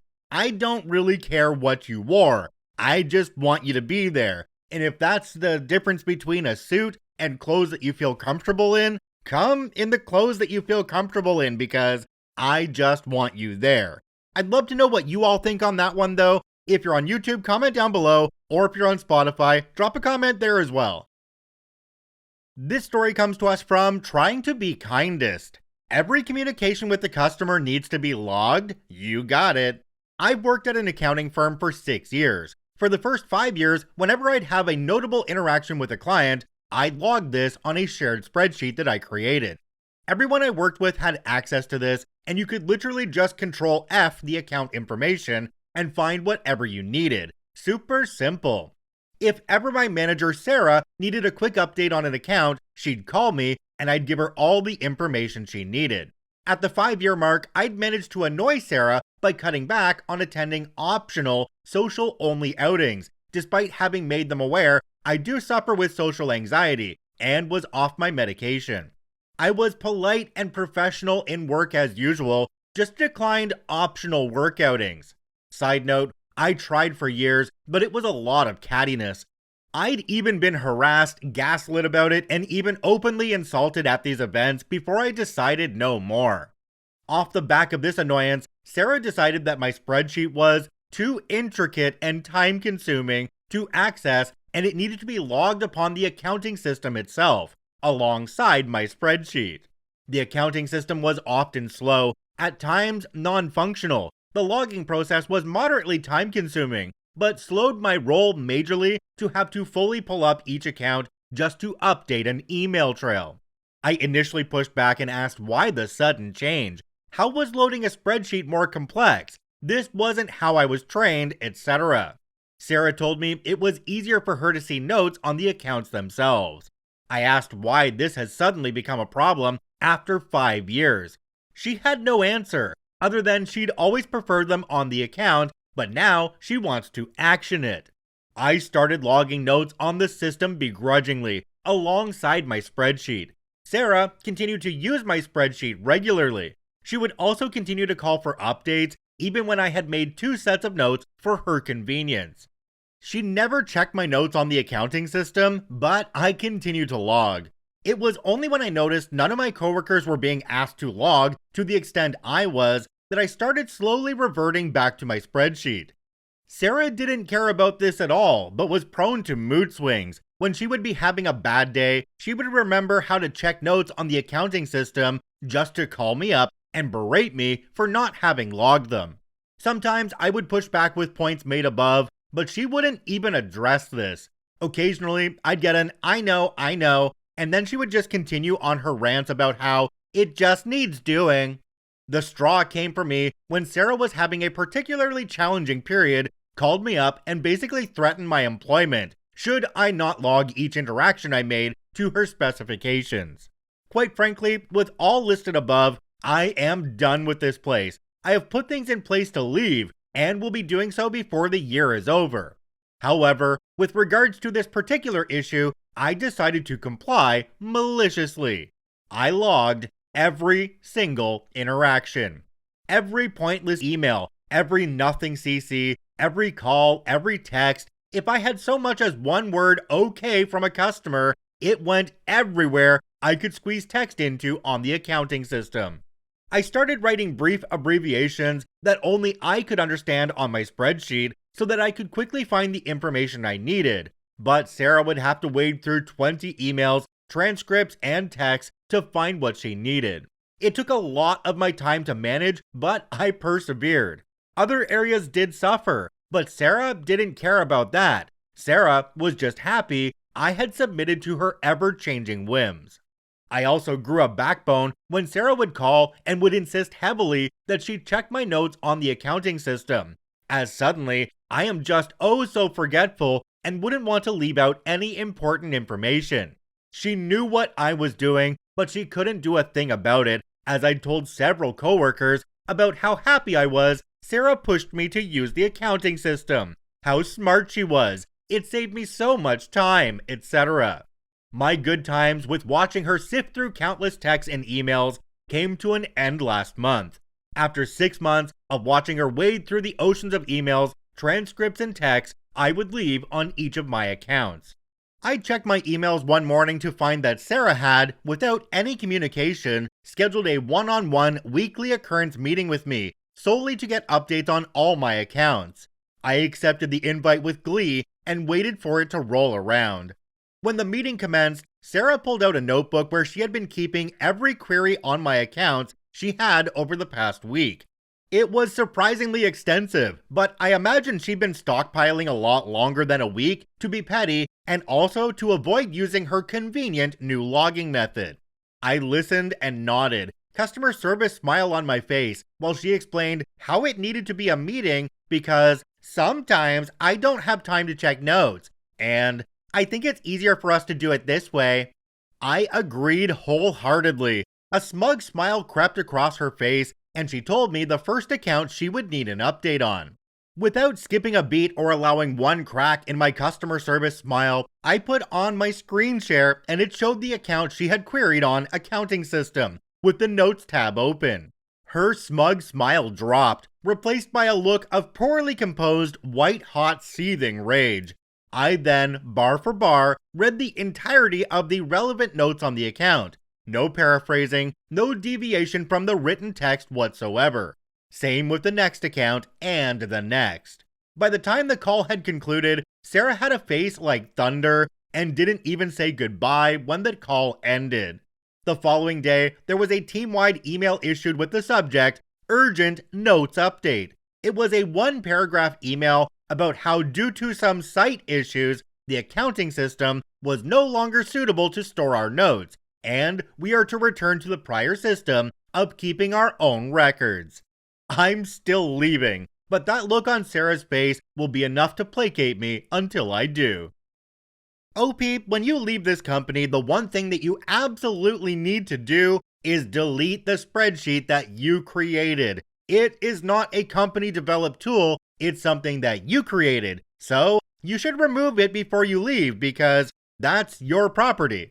They might have some argument about it being created on company time and that giving them ownership, but what are they gonna do? Fire you? You're already on your way out.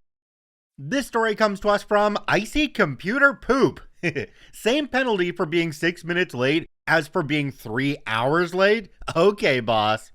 I have always been the kind of person to arrive at work and events early. I hate the stress of running late, so I always allow more than enough travel time on my commute to avoid lateness. I always stop for a coffee first thing on my morning commute to work. It was a half-hour drive to work on the highway, so I like to sip my coffee and listen to tunes to relax before work. Even though it's only a half-hour commute, I would leave for work an hour before my start time, just in case there were any unexpected delays. One particular day, there's a massive jam on the highway. Now, normally I get to work 20 to 30 minutes early because of the extra travel time, but this traffic jam was bad enough that it still made me 6 minutes late for work. Supervisor starts giving me crap for coming in late, but having a coffee, publicly calling me out in front of other employees. Hey everyone, look at OP, his morning coffee is more important to him than respecting his coworkers. No amount of, I bought the coffee before I knew there was a traffic jam, would get him to stop hassling me. He wrote me up for being late. Now, my company had a policy that less than 5 minutes late is okay, but 5 minutes plus late means a potential write-up. Doesn't matter if it's 5 minutes and 30 seconds or 2 hours late, the punishment was the same. However, supervisors were given leeway on this and were encouraged not to penalize people unless they were consistently late. I was almost never late, almost always early, but my supervisor decided to punish me anyway. So fast forward a couple of weeks, another delay, and looks like I'm going to arrive at work about 15 minutes late. So knowing that I'm going to get written up no matter what, I pulled off the highway, found a nice little restaurant, and had a leisurely 2-hour breakfast. Showed up at work 2.5 hours late, and got the same write-up I would have done if I'd been 15 minutes late. But at least I also got to relax and eat bacon. I still showed up at work early 99% of the time, but every now and then there might be a delay that would mean I'd be 6 minutes late, or 10, or 15.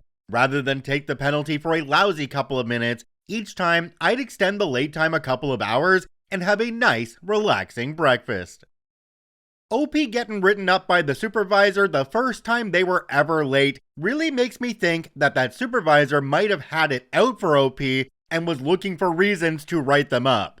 Especially when OP mentions that it was at the supervisor's discretion whether that write-up happened or not. One thing I learned being a manager is that you don't jump on people for their slight transgressions. It's the big things that really need you to get involved. The slight ones only need the slightest little bit of coaching. So in this case, I wouldn't have written OP up. It was the first time they were ever late. Things happen, and we understand that it works that way. So again, that drives home the idea to me that there was something else going on here, and that supervisor really wanted a reason to write up OP. This story comes to us from Ash Monaday. I threatened my manager with malicious compliance. He didn't take it, so I went all in. Right after finishing my training, I landed my first full-time job in quality control at a mid-sized chemical company. The team in the lab was 5 people. Me full-time, the others part-time. The company always claimed that even though they were not part of the union, they still paid according to union contracts. I am from Germany. Many industries are unionized, and generally all employees get the contracted pay, no matter if they are members or not. It was good money at the time. I had no reference and no reason to doubt, until I got engaged 7 years later. My fiance had the exact same training, worked for a bigger company, and they actually followed the union contract. The starting wage was the same, but real union contracts had pay raises after set times. This led to a difference in 600 euros per month. I was a bit upset to say the least. I was looking for a new job, but a 3-month notice period was too long for many possible employers. So, being frustrated and not really attached to my old job, I was free to comply maliciously in a way I would never recommend to anyone who wants to keep their job. I copied the part of the union contract with the wage table. There was a nice little relation between training level, tasks, and wage ranges. Armed with this and a secret weapon, I asked for a talk with my manager. In his office, I laid the union contract on his table, showed this nice little table, and said something along the lines of, "You always tell people this company pays according to the union contracts. Look at this. There's a gap between my skills and tasks and my pay. It's a 600 euro gap.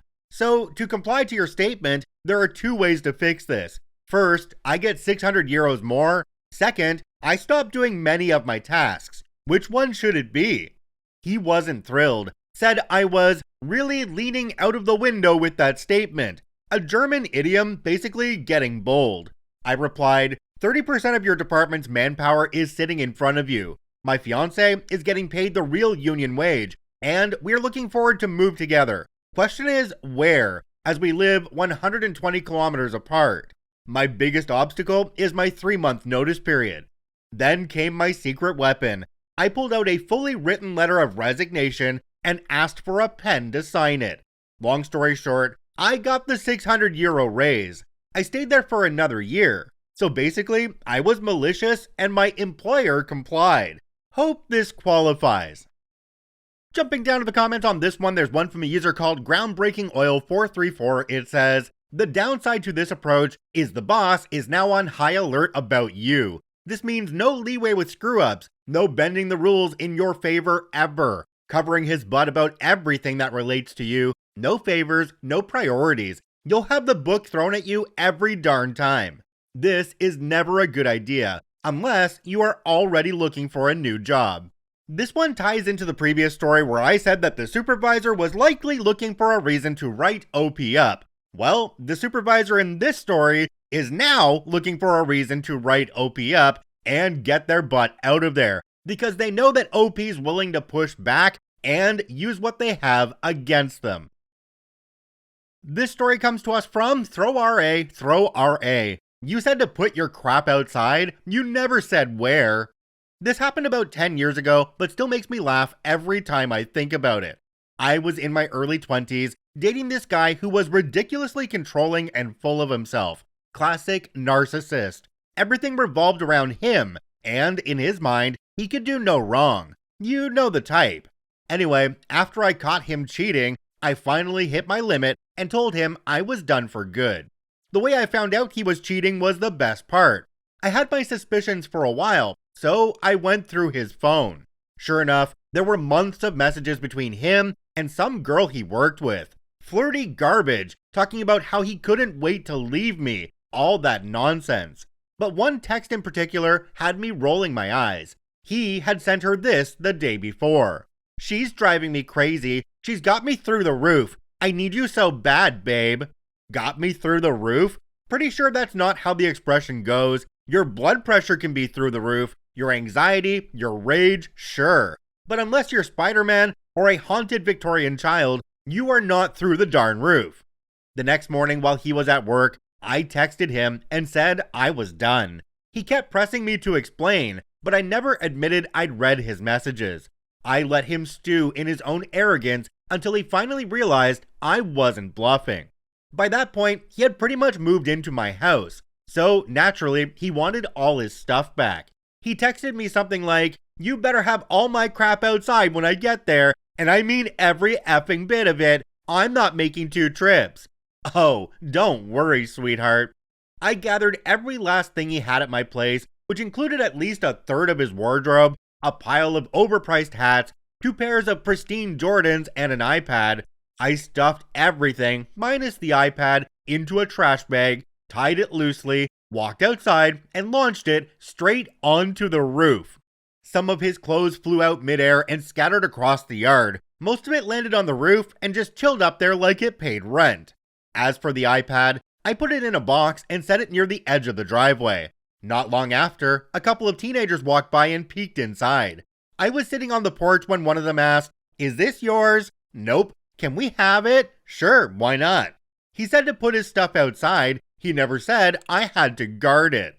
About 2 hours later, he pulled up, saw his clothes strewn across the lawn, and a trash bag dangling off the roof, and lost it. He started pounding on the door, furious, yelling, "Why the F are my clothes on the roof?"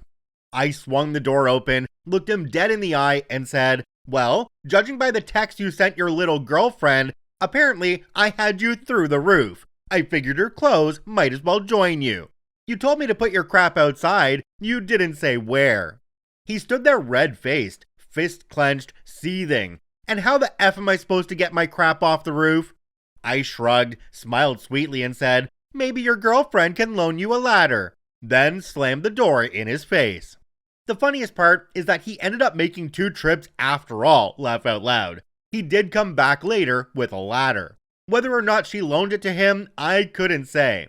I stayed inside with the door locked and haven't heard much from him since. OP added an edit down at the bottom. It says, "The one and only time I talked to him after the breakup was the next day when he texted to ask if he could come get his iPad.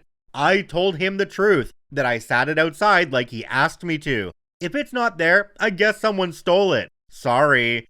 I don't think he believed me because he threatened to GPS track it. I told him to go ahead. Don't know if he was ever able to locate it or not because I blocked his number after that. Laugh out loud. Jumping down to the comments on this one, we have one from a user called Tired But Wired 6. It says, "I like all of it except the part where she told the kids they could have it. If he tracked it to them, they could be in trouble. And instead of leaving it outside, she actually gave it away, which is not cool. She could have said, 'That's my ex's, and he's coming to pick it up. You can't have it.' Then, if they did take it, it's not on her, and they knew someone might come looking for it. It's 10 years ago though, so meh. OP responded to this one and said, "The police around here don't do crap about stolen electronics. If somebody steals your phone or your iPad, you're pretty much on your own. And besides, if he did track it down, the kids would have told him I gave it to them, and he would have believed them 100%. I knew he had the money to go buy him a new one. He wasn't going to do anything to those kids." Could somebody tell me why my mind immediately went to the fact that OP should have thrown a pizza up on the roof with the clothes? I think I've watched too much TV. OP, I sincerely hope you're better at picking out guys in the future, because that one from the other comments you made about him just getting out of jail 8 months previously, being an addict and other things, yeah, you could definitely do better than that. This story comes to us from Ray Costello. HOA demanded more green coverage, so I gave them all the green coverage. So this happened last year, but the mint is still spreading, and the HOA is still losing their minds, so I figured you'd appreciate this. I live in one of those cookie-cutter suburban developments with an HOA that has nothing better to do than measure grass height and count dandelions. Behind my house, there's this steep slope that's basically a dead zone. Terrible soil, gets destroyed by sun, nothing grows there. Looks like crap, but it's not my fault the builder graded it wrong.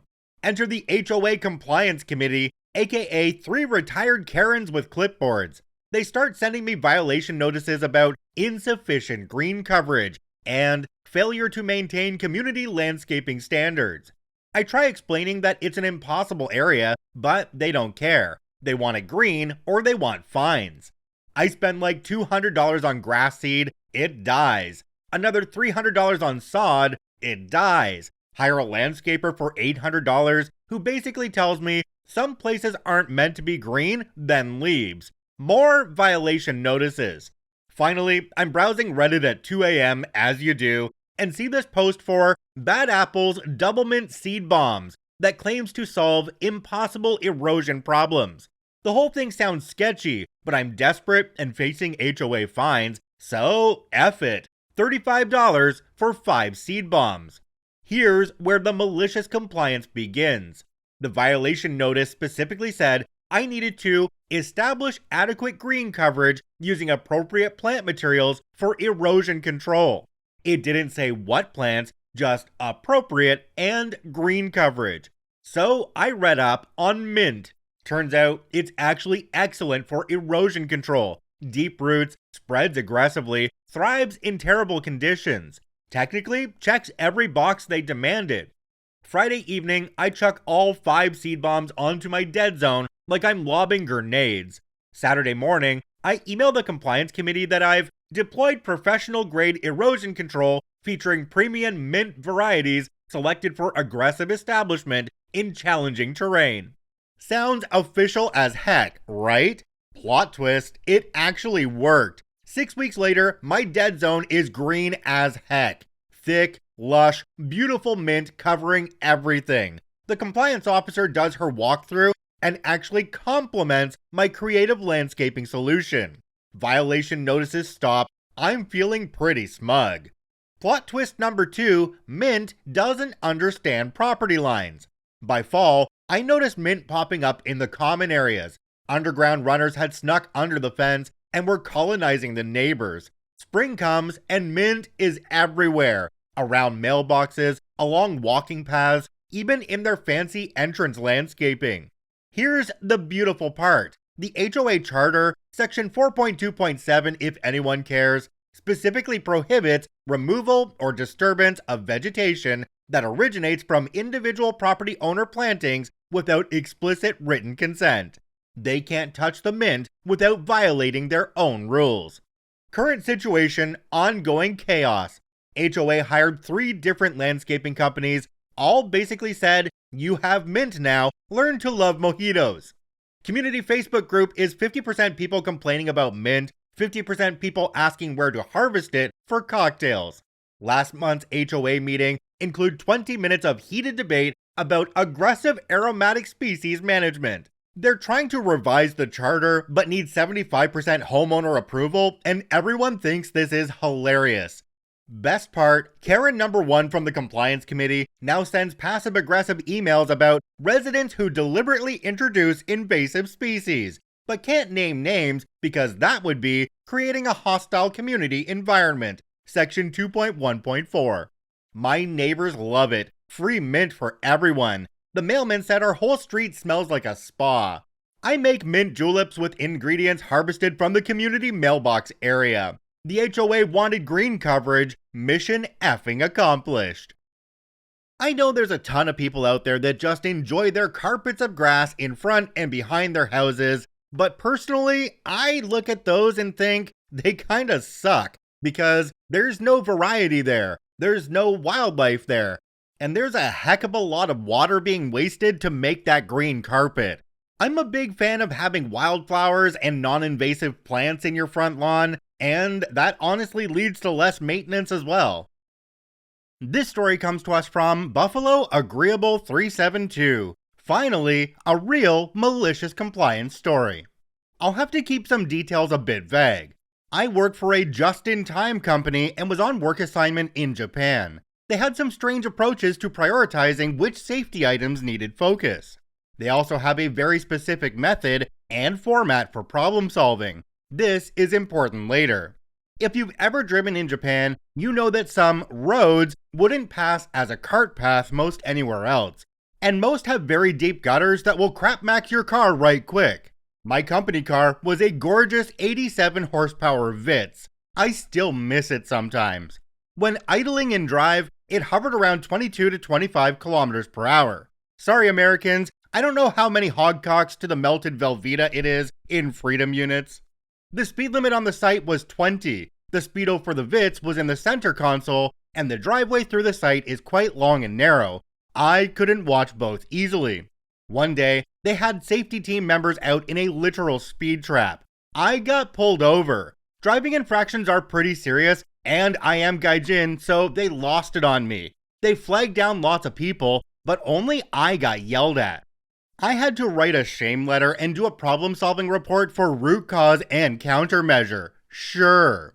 My reasoning was I couldn't watch the speedometer and the narrow lanes at the same time. The idle speed is too high to maintain safe driving. Countermeasure, my beloved Vitz had a B gear, Jake brake for brake fade on mountain roads. In B, it idled at exactly 10. They loved the report. It was shared with my working group.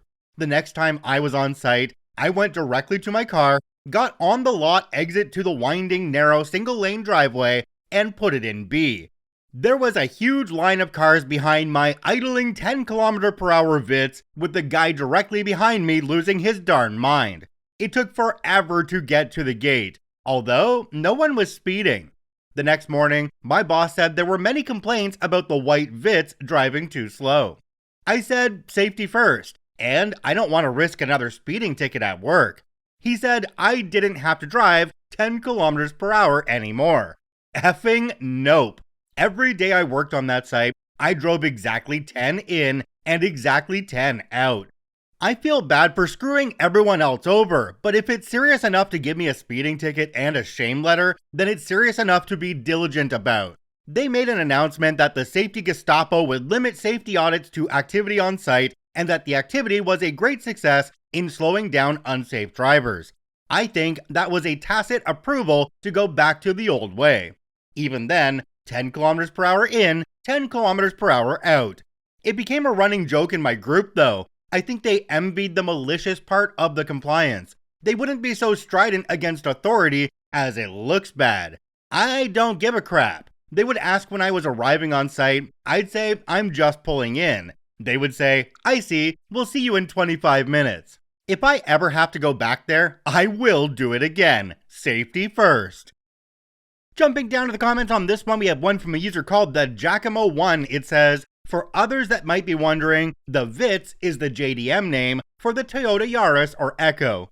Another commenter down below called Lyndon214 said, the UK also uses miles per hour for road speed, as do several of its overseas territories.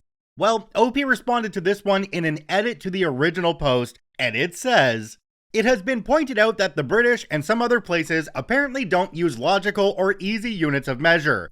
That being said, in the name of inclusion, I don't know what 25 kilometers per hour is in centuries of colonial theft and brutal subjugation of cultures by a severely inbred family of mega racists per terrible meal is. Okay, I've read this one a couple of times and I keep coming back to the fact that OP said they couldn't look at the speedometer while they were driving down the narrow road.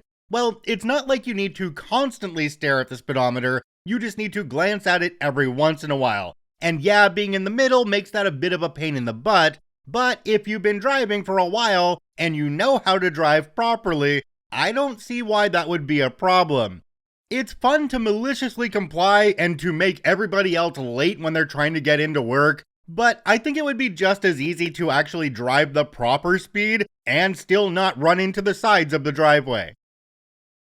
This story comes to us from Unfounded Confidence 9. You want me to provide a good reason for why I want to use my vacation days? Time to trauma dump. So I work in a pretty low stress job, which makes it absolutely hilarious that my boss demands that whenever we take our paid time off, we give a good reason. Like, dude, why do I need to give you a good reason to take my vacation days? They're mine. I'm entitled to take them, to dedicate the time to my new hobby of staring at the ceiling. It's none of your business. Well, I had planned to take a few days off to recharge after a very relatively intense work week. Unfortunately, the boss thought this was a great time to send out a reminder email that if we wanted to take time off, we needed to provide a reason and have it approved. This was a mistake on his part. I went into his office, head hanging low, and started talking about my dad's cancer, how intensive chemotherapy was. I didn't make myself cry, but I was putting that theater class I took in college to good use. I might have even hit him with, and I'm just so used to seeing my dad as this strong, invulnerable guy, but he's just human, you know? And soon, he might be gone. How do you even deal with something like that? Now, by this point, my dad had been cancer-free for years, so this was purely performative, but my boss just looked so uncomfortable, it was great. I wish I could say this caused the boss to send out an email saying we no longer needed to give a reason for our time off, but no such luck. Instead, I just kept coming up with other traumatic life experiences to justify my vacations. I think my grandma died 3 times these past few years, poor woman. I may have to come up with something new for when she actually does die. My boss still gets visibly uncomfortable whenever I come to ask for time off in person instead of via email. It's kind of hilarious to me. Jumping down to the comments on this one, we have one from a user called Refuge9. It says, my justification? It's part of my compensation package. It is a benefit, and I am due my paid time off. Anything less is wage theft. You know, there's one good answer for this one when the boss is asking you why you need time off. You need to look them straight in the eyes and say, boss, I've got anal glaucoma. And that's all you need to say. If the boss has heard that one before, they'll understand what you're saying to them. And if they haven't heard it before, there's a good chance they won't question you because it just sounds nasty. And for those of you who have never heard that one before, and I'd be surprised if you haven't, anal glaucoma means I can't see my ass coming into work today. This story comes to us from Main Ad 7685. Girl boss meeting her boss.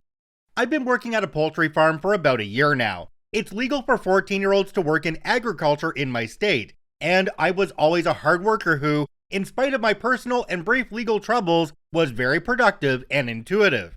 As a result, I was very well liked by the management. The owner of the farm eventually acquired some more land, and the manager decided to break it down more and appointed me as one of the assistant supervisors of the newly acquired chicken coops. I had this really annoying coworker who was always whining about the patriarchy holding her back and not being paid as much as the other workers. She was just really lazy and spent all her time on her phone. I overheard her trash-talking me to a coworker, saying that she would have gotten the job, but that the owner passed her over because I'm a suck-up. Later that day, she didn't think I had heard her. She asked me for a raise. She thought I was easy prey because I'm young. I planned just to turn her down, but I had a better idea. Unfortunately for her, the guy who got rid of the waste had just moved out, and he earned about $3 to $4 an hour more than the other workers. So, I assigned her to waste duty. We still work together, I'm still her assistant supervisor, but she's gotten real quiet about my management skills. As it turns out, you still don't want to screw over your boss, even if he's 15. Jumping down to the comments on this one, we have one from a user called Mistraliosius Mithrax. I probably butchered that.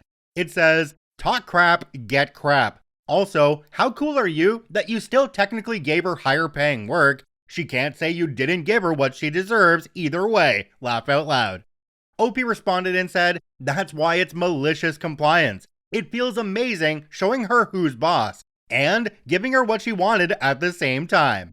Is anybody else seeing what I'm seeing in this one? OP says they're 15 and an assistant manager, but people are coming to OP for a raise, and OP's making decisions about where people work? Why does that not seem legit to me?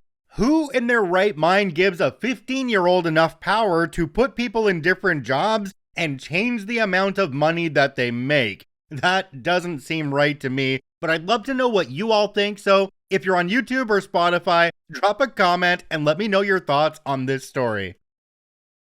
This story comes to us from Cynical Mage. We need to save hours. This was back about 8 years ago when I worked for the Big Green Store in the UK. We were going through a belt tightening period, sales were down, no recruitment to replace leavers, circling the drain right before we parted ways with Schmalsmart.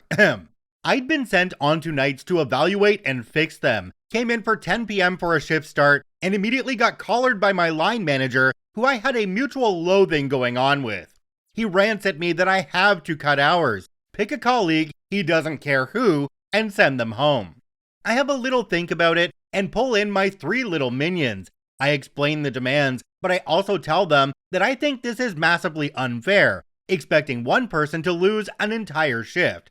So I said that we'd all go home 2 hours early. That'd give them the saved 8 hours. We'd still manage to get most tasks done, and who wouldn't be happy finishing early, right? So that's what we did. Next evening, store manager pulls me in, asks me what the F happened. Morning crew turned up and we were all gone, and had to pull the AM delivery into the chiller by themselves. So I told him my reasoning.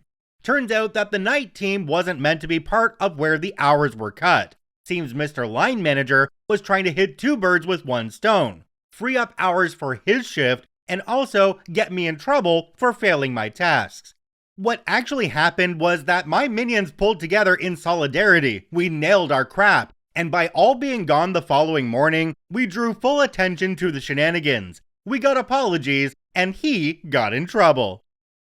Jumping down to the comments on this one, we have one from a user called Equivalent Salary 357. It says, Malicious Compliance, followed by a helping of Fallout.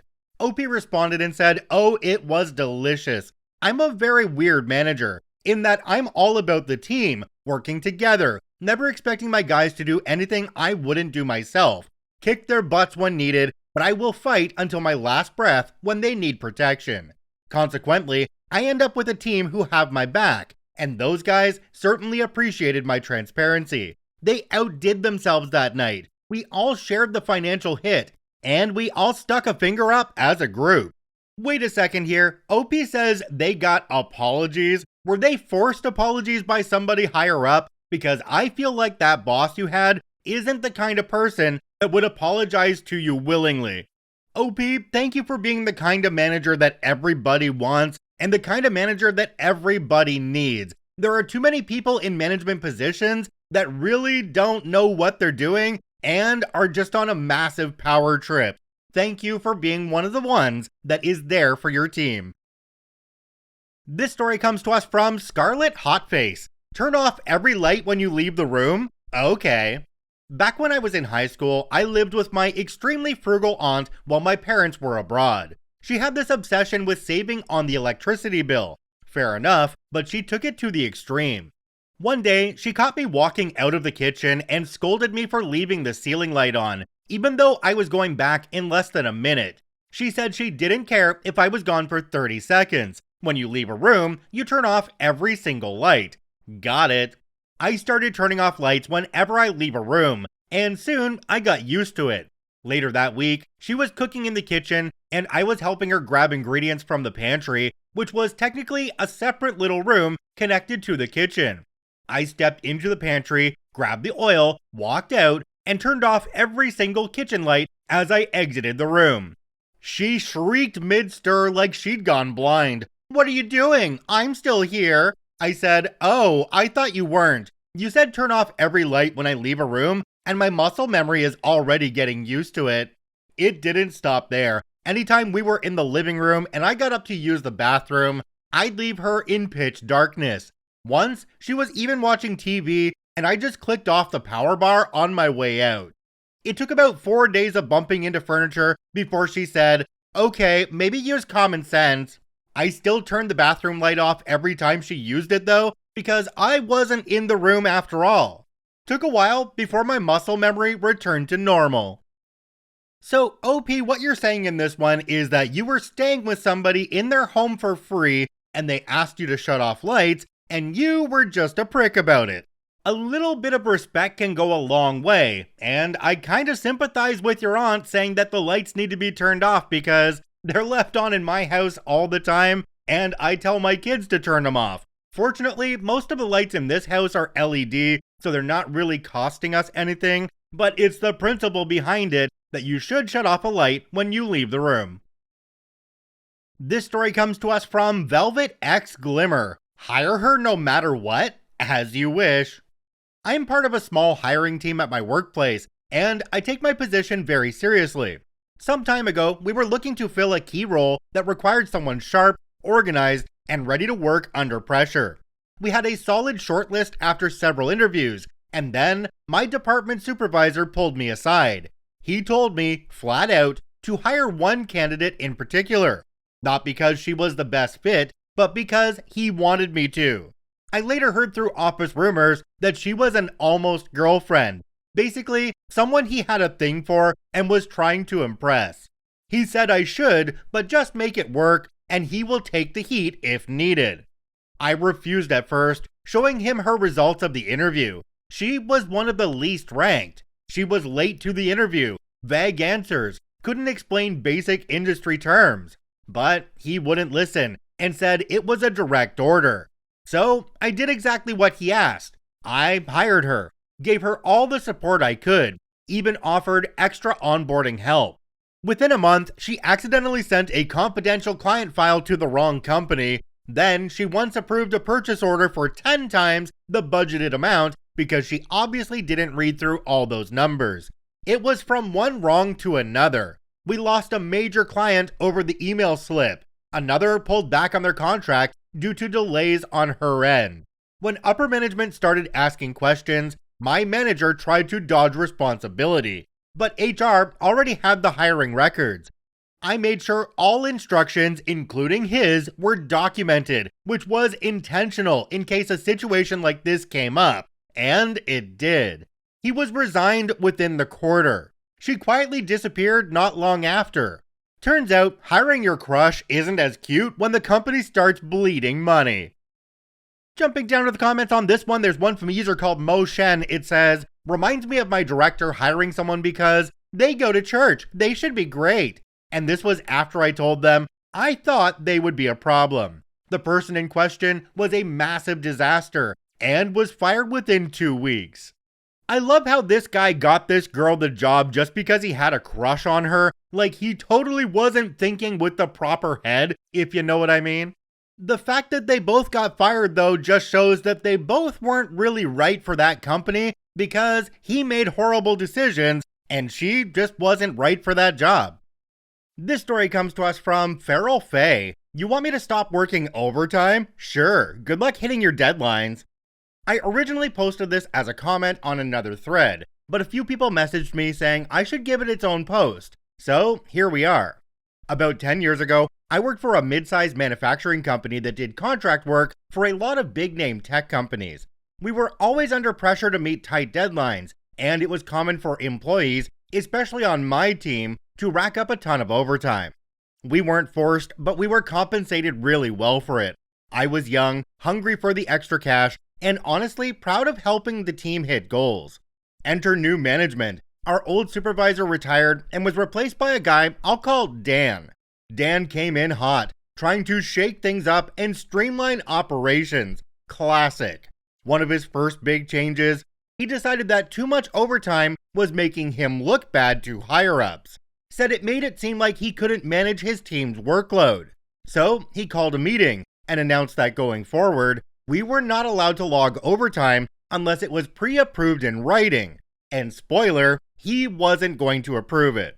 We tried to warn him. We told him how much we actually needed that extra time to hit the ridiculous deadlines that were promised to clients.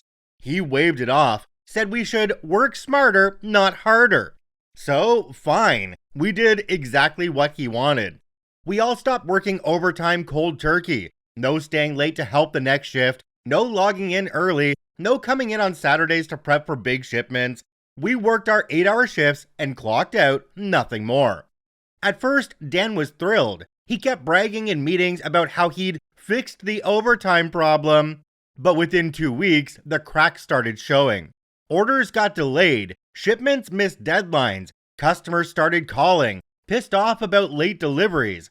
Dan started staying late himself trying to figure out why things were falling apart, but the dude had no clue what actually went into the day-to-day work. It all came to a head in about a month. We missed a massive delivery for one of our biggest clients, and they threatened to pull their contract. Dan ended up in a panic, trying to throw overtime at us to catch up. By then, most of us were over it. A few people bailed and found other jobs. I stayed long enough to watch him eat crow, then I moved on too. The best part, the higher-ups eventually figured out that his no overtime policy was the root of the problem, and he was let go, aka fired, about 6 months after he started. Moral of the story, be careful what you wish for when you try to fix things that aren't broken. Jumping down to the comments on this one, we have one from a user called Vizatriani. It says, it always floors me when new people come in and feel the need to put their stamp on things without understanding the rhythm of the business first. So Dan came in and shook things up because Dan thought that they could streamline everything themselves and make it better for everybody, but Dan didn't realize that the real solution to this problem was to hire more people so that nobody needed to work overtime, and so that all of their deliveries would still get done on time. One of the major issues in this story is that this was a very big management failure in the first place. If your employees have to work overtime all the time, then you don't have enough people on staff, or your timelines are just wrong. So I think management here just needs to work on their promises to the customers and push the deadlines out a little bit, and then they wouldn't be paying so much in overtime. This story comes to us from Lady Shadow Facts. It was your idea, boss, so you explain it. A couple years ago, I was asked to create an internal competition for employees. I designed the whole thing, the format, the communication strategy, how entries would be judged, everything. It ran nationally, was a hit, and the winning entry even went on to win an external national award. Fast forward to the next year, and my boss is asked to give a presentation at the award ceremony about the competition. Naturally, since I built it, I put together his entire presentation, the slides, his speaking notes, even rehearsed it with him. Turns out, some other companies that were at the presentation wanted to learn how we did it. My boss sets up a few meetings with their reps, invites me along, and says, I'll do most of the talking, but I'd like you to listen in. I'm thinking, great, what a cool opportunity, and it's nice of him to include me. Then the meeting starts. He opens with, so this was my idea from the start, and proceeds to go on and on for around 15 minutes about his vision and how he supposedly led the strategy from day one. He went so far as to say that I was invited to learn some more about the strategy since, let's call me Sarah, was part of the team who set up on the day. I was stunned. I kept my face neutral and nodded along. Then came the questions. Simple ones too. Logistics, structure, what tech we used, how we got employee buy-in. He fumbles, repeats himself, starts sweating, and then starts turning to me with, actually, Sarah can probably elaborate on that. That's when the malicious compliance kicked in. With my best poker face and a sweet smile, I replied, oh, I'm not too sure on that one, Your strategic vision was really integral here. I wouldn't want to misrepresent it. He tried again later with another question. That's a great point, but again, this was your brainchild. I was only part of the setup team. He floundered through the rest of the meeting. The reps were polite but clearly unimpressed. Afterward, he was quiet for the rest of the day. Next time, maybe don't claim sole credit for someone else's work, especially when you can't communicate its strategy or the work behind its implementation. Jumping down to the comments on this one, we have one from a user called ProudCatMom2021. It says, talk about making someone choke on their own words. Was he ever dumb enough to try and pull that stunt again? Or did he learn from his lesson? OP responded and said, I went on maternity leave and never went back. Another commenter down below called Fewbar said, as a somewhat high-level manager, I can't imagine anything more counterproductive than not giving credit to subordinates who came up with a brilliant idea. It costs nothing to give credit. It increases engagement and enhances morale, and it reflects well on managers who are seen as willing to develop and mentor their staff. OP responded and said, exactly, and people know that you give the support and approvals and have at least a hand in the decision making. I was told a very long time ago that in a management position, you should always surround yourself with people who are as smart as you or smarter than you. Then, you let them do their jobs. You give them credit where credit is needed. If a manager's always trying to steal the show, there is no morale for the people underneath them. But if they recognize those people and acknowledge the work that they're doing, they become a good manager. And even the people above will see that that manager is doing a great job keeping their team going because everybody likes that manager. This story comes to us from Beer Belly Begone. I wish. Tank driver tells me he doesn't want to see or hear from me, so he doesn't. Back when I was in the army, my tank driver was someone who you'd really not want to spend time with, unless you absolutely had to. Like for instance, you were in a tank crew with him and needed the tank to actually get from point A to point B. When it comes to crew breakdown in a tank, it goes like this. Tank gunner, my position, coolest job in the tank. You get to shoot the big pew-pew. You also have to do the least amount of maintenance work on the tank. Loader does most of the B work in the tank. Has to carry and load multiple heavy tank shells, not much maintenance work, but spends like 2 to 3 hours cleaning the 3 machine pew-pews. Driver drives the tank. Pretty simple, but a good driver will give you a smooth ride. A bad driver will make you feel every dip and bump in the terrain. Does the most maintenance work since they are in charge of the tank tracks and bogies, steel wheels in the tracks. Tank commander knows how to do all the positions, doesn't do any maintenance since they are usually in briefings on maintenance day. A good crew knows how to begin to think alike, doing things together without asking. It helps that you sleep together in the tank, so you all get to know each other pretty intimately. Nothing like peeing in a water bottle to remove any shyness between crew members. When it comes to maintenance, you can either have all the gunners from the platoon get together and work on all the platoon's tanks together, same with the drivers, or each crew can do their own tank. Usually, we prefer the first option because it goes quicker. In this case, my crew was sent to support an infantry exercise on a different base in the middle of the desert on our own. We were simulating a whole tank company, but budget cuts means only one tank was sent. Sunday, we got to base and deployed with our tank down into the exercise area. Monday to Wednesday night, we exercised. Thursday morning, the drill ended and it was maintenance day. Crucial element here is that you don't get to go home for the weekend until your maintenance is complete. The flip side being that you could leave as soon as maintenance was completed and signed off on. The entire exercise, the driver was being a complete butt. I don't know if his girlfriend broke up with him or whatever, but he was even more annoying than usual. Aside from his attitude, his driving was so bad, the TC almost broke a rib one time, and I nearly got a black eye when shooting in motion, and he, unintentionally I'm sure, aimed straight for a small ditch. By the time Thursday came around, the loader and I couldn't get rid of him for the weekend quickly enough. But alas, first, maintenance beckoned. One of the tasks the gunner had to do is clean the cannon with an oiled cleaning rod. This is a 3-man job, loader in the tank, and 2 people clean it from the outside. It can't be done by one person no matter how strong they are. I asked the driver to help me since the loader was inside the tank. The driver angrily told me that he didn't want to hear from me or speak to me. No worries, I found somebody to give me a hand for a few minutes and we got the job done. I completed the rest of my maintenance work pretty quickly. Like I said, not much actually, with the help of the loader, and then I gave him a hand cleaning the machine pew-pews. The two of us were done before lunchtime, just waiting for the TC to sign off on our work so we could start our weekend early. Driver, on the other hand, realized that he didn't have any other drivers to help him maintain the tracks. Tension, tightening bolts, greasing ports, etc., and he had told us to F off. He was still working on the tank when it got dark and was told to stop for safety reasons. He had to continue the job on Friday morning and missed out on a day of leave. I want to say that his attitude changed on Sunday when we got back to base, but you know it didn't. Thankfully, after about 2 more months of his nonsense, he was transferred out. I have no idea where he is today.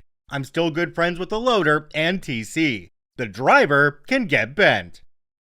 If you're stuck in a little space like a tank with a bunch of people, you better hope that you get along with all of them and don't give anybody a reason to dislike you while you're all in there working together. Because it's a small space, it's a bunch of people, and you never know when you're gonna need those people. You be a dick to them, they're gonna be a dick to you, and they're not gonna back you up. This story comes to us from GM Sorry But accidentally destroying important manager documents cause they forced me in to give my doctor's note, despite being sick. A little bit of background. Due to horrible teachers and my easily intimidated personality, I developed the fear of making mistakes, since I was getting yelled at constantly for making some. Now, my body tried to avoid school and the stress that comes with it by developing the habit of vomiting, to prove my mother I was sick so I could stay home. Problem was, my body tries it a lot when I get stressed out. Now, I can suppress that habit to a certain degree, if I focus on my breathing and close my eyes, but sooner or later, I have to leave the stress-causing situation, or I vomit. Now, a little bit of German background, since I don't know if this concept exists in other countries. We'll call it Zeitarbeit, and Google translate it to temporary employment. But long story short, it just means that you don't apply at the company you want to work for, you apply for the Zeitarbeit company, ZC, who then finds jobs for you. You go to the ZC, give any important information they need to find you a job you don't totally hate, and if they find something, they call you, and you have an interview with the new company you may work for. Then, if you agree to work there, you are a temporary employee for 6 months. After the 6 months, they either let you go if the company believes it didn't work out, or you get hired and now have a full-time job.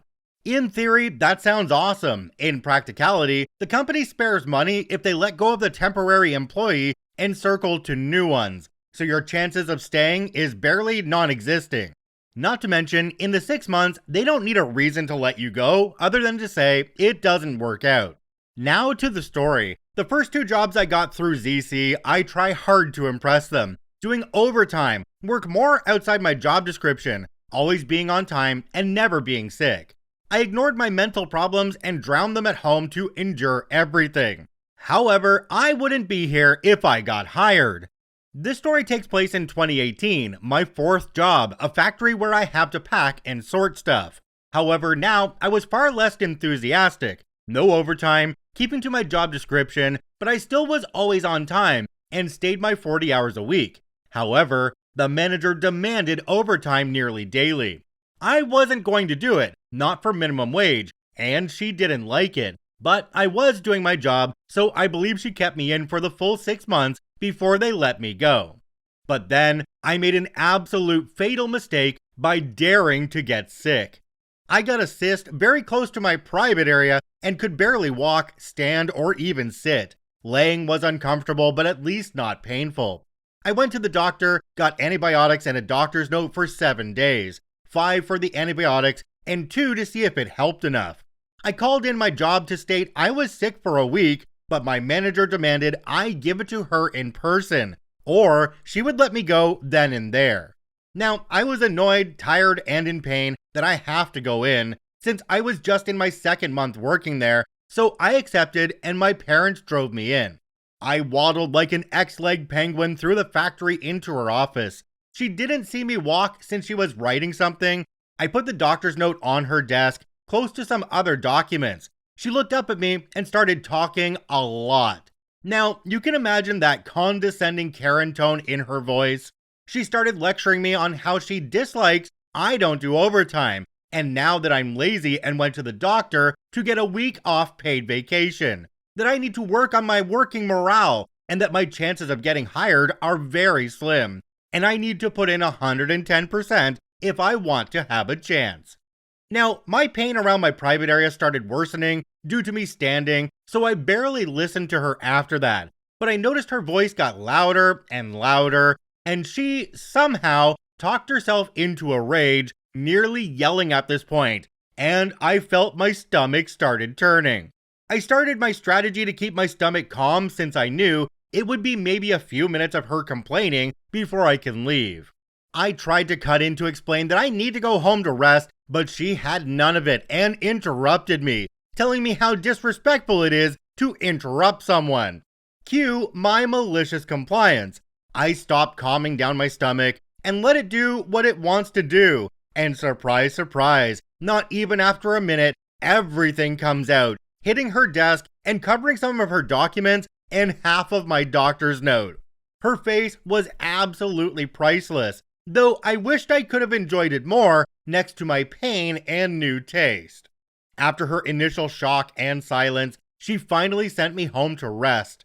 I still think about it till today. After the week, I came back rather healthy and I got pulled into her office where she and another boss and manager waited for me. After a few words back and forth, they asked me why I didn't even try to turn around as I vomited, since I apparently damaged or destroyed some important documents.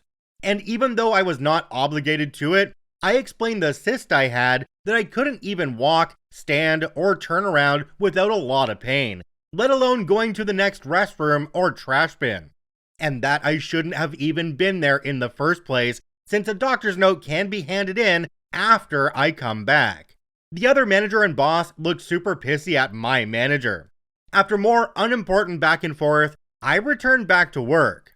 I still got let go after 6 months, but I wasn't sorry about this job. I then decided to start focusing on my mental health and my addiction problem. For the last bit of fact, the manager was gone quickly after me, and the factory was destroyed at the end of 2024. According to some of my old colleagues, they were constantly hiring and firing, and more people were quitting on their own.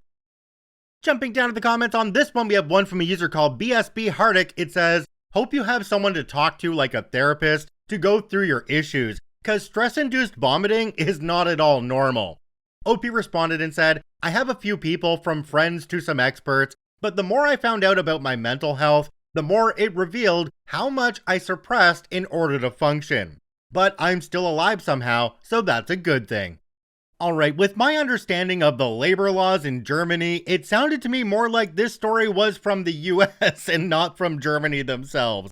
It's actually kind of comforting to know that people have shitty managers taking advantage of those labor laws all around the world, and not just here in North America where I live. This story comes to us from Firefighter C6973. "Boss wanted to approve every social media post, so I asked for approval for everything." So I work as a social media manager for a small boutique that sells overpriced candles and crystals to suburban moms. It's actually not a bad gig. The pay is decent for entry level, and normally I'd have a lot of creative freedom to post whatever fits the vibe.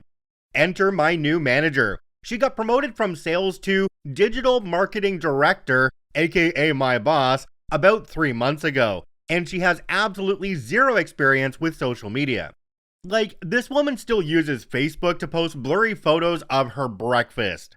Anyway, she decided that every single post needs her personal approval before it goes live. And I mean every post. Instagram stories, comment replies, even liking other accounts' posts. Her reasoning? We need to maintain brand consistency. At first, I tried to explain that social media works best when you can respond quickly and authentically, but she just kept saying, "I need to see everything first." The problem is, she takes forever to respond. I'd send her a simple post about our new lavender candles, and she'd take 2 to 3 days to get back to me with "looks good." Meanwhile, our engagement is tanking because we're posting maybe twice a week instead of daily. After about a month of this, I decided to maliciously comply. If she wanted to approve everything, then I'd make sure she got to approve everything. I started sending her approval requests for every single story I wanted to post sent individually. Each comment reply, even ones that just said thanks, requests to like other accounts' posts, approval to follow new accounts back, permission to use different hashtags, requests to share user-generated content to our stories. But here's the kicker. I also started requesting approval for platform maintenance stuff, like, can I approve this tag post to appear on our profile? And should I archive this expired story highlight? Within 2 weeks, she was getting 15 to 20 approval requests per day. Her phone was constantly buzzing with my messages. She started taking even longer to respond because she was overwhelmed. The breaking point came when a customer left a complaint in our comments about a delayed order. I sent her a message asking for approval to respond, then waited and waited. 3 days later, the complaint had been seen by hundreds of people, and other customers started chiming in with their own complaints. The owner saw the social media disaster unfolding and called us both into a meeting. My manager tried to explain her brand consistency strategy, but the owner just looked at our analytics showing our engagement had dropped by 60%. I got to explain that social media requires quick responses and that the approval process was killing our online presence. The owner asked if I felt confident managing the account independently, and I said absolutely. My manager is now in charge of strategic oversight, aka she reviews our monthly analytics, and I'm back to posting freely. Our engagement bounced back within 2 weeks, and I even got a small raise. The best part, she still occasionally asks me to send her drafts of posts just so she can stay informed. I happily send her screenshots of everything after it's already been posted. Jumping down to the comments on this one, we have one from a user called Haggis with Ketchup. It says, the biggest fail is a small boutique store needing a manager and a director in a specialized function with an active owner also overseeing that function. That math isn't mathing. I love how after everything went to crap, the owner went back to OP and asked them if they were competent managing the account independently. How did OP not look at the owner and go, yeah, you mean like I was before when everything was going really well? Before you brought in this person to quote unquote manage me and everything went to shit? Come on. Now, I know OP said they got a bit of a raise out of this one, but it was a small one, so I would have used this as a negotiation point. Oh, you want me to go back to doing that job? That's a lot of work that I have to manage myself. So let's talk about my current compensation and see where we can go from here. This story comes to us from Dr. Pillow. Look for other jobs and see how much they offer? Sure thing, boss. I spent a few years at this company. The pay there is not as competitive, and we all got a measly 2 to 3% raise each year. Nothing close to inflation levels. I had been in a starter position and still studying on the side, so I agreed with my boss already a couple years ago that I'd get a promotion once I graduated. Well, last September, I graduated and asked for my promotion. I had looked over the worker union's salary statistics and the median would be around an 18% bump for me. I didn't expect to get that much because, besides them being cheap AF, the economy was bad and they had just downsized like 15% of the staff in July. Luckily, I had gotten myself into a strong position of being one of the only ones left with some unique skills, so I survived the downsizing. Anyhow, I show my boss a copy of the statistics and ask for the median. Boss scoffs and proceeds to fight as hard as he can to justify lowballing me. He says several things baffling to me, not limited to, darn, you're rich bro, about my salary. No dude, I'm really struggling in this economy. If I give you more, you'll just spend more. Not your concern what I do with my well-deserved money. No one at that level makes that much here, and that the statistics must be wrong. I later went around the office to find colleagues in that level. First coworker I asked earns exactly what I asked for. Brought up some concerns about my communication, petty things like me not replying to a colleague's email for like 3 days. 3 days during which I was off-site to give a course somewhere. But my favorite thing he said was, "You can go look for other jobs to see how much others are offering. You'll see it's not going to be any better." He lingered on my salary adjustment until December, negotiating with HR, and then finally offers me 11%, which is around what I actually expected. But there's a catch. Next year, I would not get the usual 2 to 3% salary adjustment like everybody else. WTF? I told him, deal. You see, I had taken his advice, or rather, called his bluff, and was already getting quite far in interviews. Come January, I land an offer from the top company in our field. Think Google or Apple, offering me what would have been a 35% bump. I hit my boss with the news. He promptly panics, says they want me to stay, they need me, my performance and development have been great, etc., but they can't match that offer because not even top management makes that much. I obviously didn't believe him, but I said, I understand it's not fair that I earn more than everyone else, just do your best. He runs to the top boss's office, and somehow, within 30 minutes, they magically found budget for a 30% raise. Perfect. Now I had leverage to negotiate an even better offer from my future boss. After all, I had already made up my mind to leave long ago. Jumping down to the comments on this one, we have one from a user called Real Ultimate Papo. It says, "There's a reason that people don't show loyalty to their employers anymore. Stupid BS like this, not paying people what they are truly worth. You took their advice and are so much better for it. Well done." This one is so interesting to me because I had a conversation with my dad, who is 75, a couple of days ago about the fact that he worked for the same company for 36 years before he retired, and that kind of thing really doesn't happen anymore. People hopscotch back and forth between companies these days, going for the better deals, and it really does seem like companies aren't willing to pay people what they're worth to keep them on staff. There's always somebody else who's willing to come in and take over your job at a lower rate, because finding jobs these days is pretty difficult. This story comes to us from Visual Session 599. You don't want kid food? Alright then, enjoy your plate. This happened when I was around 13, and it still cracks me up till this day.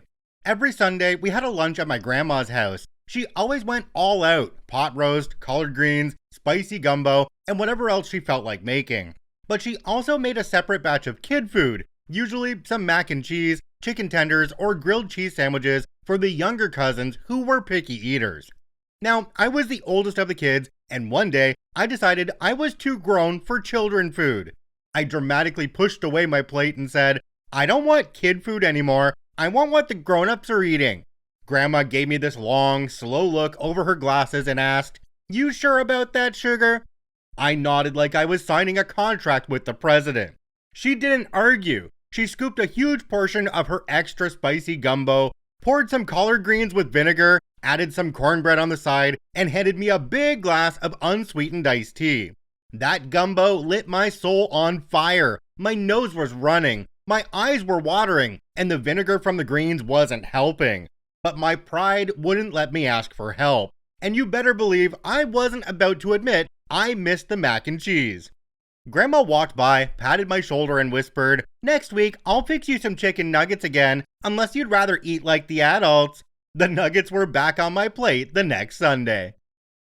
This story has me wishing that back in the day when I was eating at my grandparents' place, that they would have had a separate meal for the kids, and we didn't have to eat what the parents were eating because venison, liver, and onions, they were disgusting to me as a kid. I still can't touch either to this day. My grandmother, though, rest in peace, made the best shortbread ever. I looked forward to it every single time I went over there, and it almost made up for those meals that I really didn't want to be a part of. Almost. But let's be honest here, if I could bring back my grandparents and still eat food with them, I would do it in a heartbeat. My grandfather passed in 1998, my grandmother passed 20 years later in 2018, and I'd give anything to have them both back. This story comes to us from Substantial Desk 670. Not my lot, not my problem. This happened decades ago for a food production company where I was a quality control manager. I regularly checked the quality of the food we produced and the food production lines for 4 plants in the area.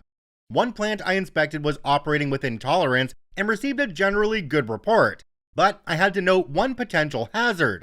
The parking lot was in terrible condition, and the dust that employees' vehicles kicked up as they entered and left could enter the plant and contaminate the food production line. I gave a copy of my report to the plant operations supervisor and suggested he get it taken care of before the USDA inspector noticed it. His response: "You were here to inspect food production, not the parking lot. I'm here to ensure the quality of the food product that leaves this plant." Bullcrap. And then he said the words every malicious complier thrives on. Don't tell me how to run my plant. 6 weeks later, the USDA inspector shut down the plant, citing the quality of the parking lot and the heightened risk of dust entering the food production line. Who knew? But even then, there was a workaround that could have kept the plant open. Only, plant operations had demanded that I don't tell them how to run their plant. Even so, I had to ask the following month after the lot had been repaved and the inspector had finally approved the plant to be reopened, why didn't you just close down the parking lot and have the employees park on the street? Schedule the repave on a weekend. The plant could have stayed in operation. He didn't lose his job. In fact, he retired from that company. So I guess it was a lesson learned, but he didn't talk to me again. Jumping down to the comments on this one, we have one from a user called Glenn Marshall. It says, being able to say, "I told you so," as a consultant is one of the most unsatisfying feelings. OP responded and said, "It is. I didn't want the plant to shut down or the food to be contaminated. We could have worked together to minimize the impact, but in my estimation, the only silver lining here is that my hind was covered because I documented the parking lot in my findings." And that is absolutely it. Like we've always said on this channel, document everything because you never know when you're going to have to use it to cover your own butt. So, quick question on this one. Does anybody else think that OP might have made a little anonymous tip to the USDA inspector? I think it's definitely possible in this case because they came out so quickly after OP had done their inspection. This story comes to us from QuickPair1429. You have to stay till 6 p.m. So about 10 years now, I worked the fly-in, fly-out lifestyle, and it was great. We would work 8 days on and get 6 days off. On the days we worked, it would be 12-hour shifts, and ours was 6 a.m. till 6 p.m. Anyway, we got this manager, and they were good at first, but over time they became more strict. One day, we were leaving at 5:55 p.m., which was very common for us as we carpooled from camp to site, about 5 kilometers away, in our work vehicle, even with the boss. We would leave camp at 5:30 a.m. and be at work shortly after, usually commencing at 5:40 a.m. most days, if not earlier. So one day, after leaving 5 minutes early, we were pulled into the office and told that we had to stay until 6 p.m. moving forward. Even after we mentioned that we mostly ate at our desk instead of going to the lunchroom, cue malicious compliance. The boss would get to the car at the normal time, 5:30 a.m., and we wouldn't get to the car until 5:50, even 5:55 a.m. at times. We stopped eating at our desks and took our 2 breaks away from work in the lunchroom. If disturbed, we'd ignore it or say we'd get to it after lunch. And we stayed until 6 p.m., even if work was completed. Some urgent tasks that were normally done while most people were on breaks stopped getting done or took longer. Sometimes the work carried over to the next day.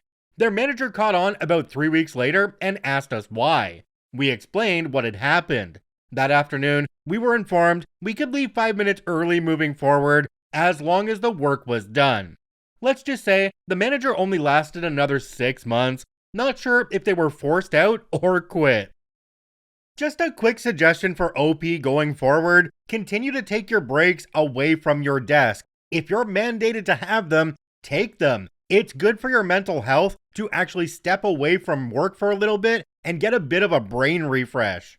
I find this story quite interesting because OP and all the coworkers were okay with doing extra time in the morning. You don't owe them that extra time. Don't be proud of doing unpaid labor ever. This story comes to us from Mr. Jokester. Won't let me work from home while I'm contagious? Bet. I'm the type of person who doesn't get a lot of symptoms when I'm sick. A scratchy throat, a runny nose, but nothing that really knocks me out of commission. However, I try to remain aware that anyone else my contagious self infects might not be so fortunate. So one morning I wake up feeling off and text my boss that I'm going to urgent care and will let him know what they say. I get strep throat a lot and had it again, so they give me antibiotics and send me on my way. Call my boss and ask him if I can work from home. 100% of my job can be done from home. No, he says, you either need to take a sick day or come in. So I tell him, okay, see you shortly. Now, my boss is the type of person who doesn't really listen. He hears what he wants to hear, and most everything else goes in one ear and out the other. I pull into the parking lot, put a mask on, and head straight to his office. When I barge in, he's in the middle of a video call, so my one colleague overhears all this and has to keep from laughing. Boss says, oh, they gave you a clean bill of health? I say, nope. Like I told you on the phone, I feel decent enough, but I am sick and contagious. I reached into my pocket to pull out a pill bottle. Gotta be on these antibiotics for at least a day before I'm not. I even coughed a bit for dramatic effect as I stood there, breathing his air. Oh, he says, the color beginning to drain from his face. Well, why don't you go ahead and work from home today? I'll do that, boss. Funny how that's fine now that he's at risk. You know, OP, I think you handled that better than I would have in that case. I wouldn't have been wearing a mask walking into the boss's office, and then I'd be trying to make myself cough and sputter the whole time I was in there. You want to be a dick? You can be sick too, boss. Alright, I think we'll end this one here. If you enjoyed this episode, please make sure to follow us on your favorite podcasting platform. And if you're on YouTube, please hit that subscribe button and drop a like on the video. It really does help us out. I thank you for watching and listening. I hope you have a wonderful day, and we'll see you tomorrow.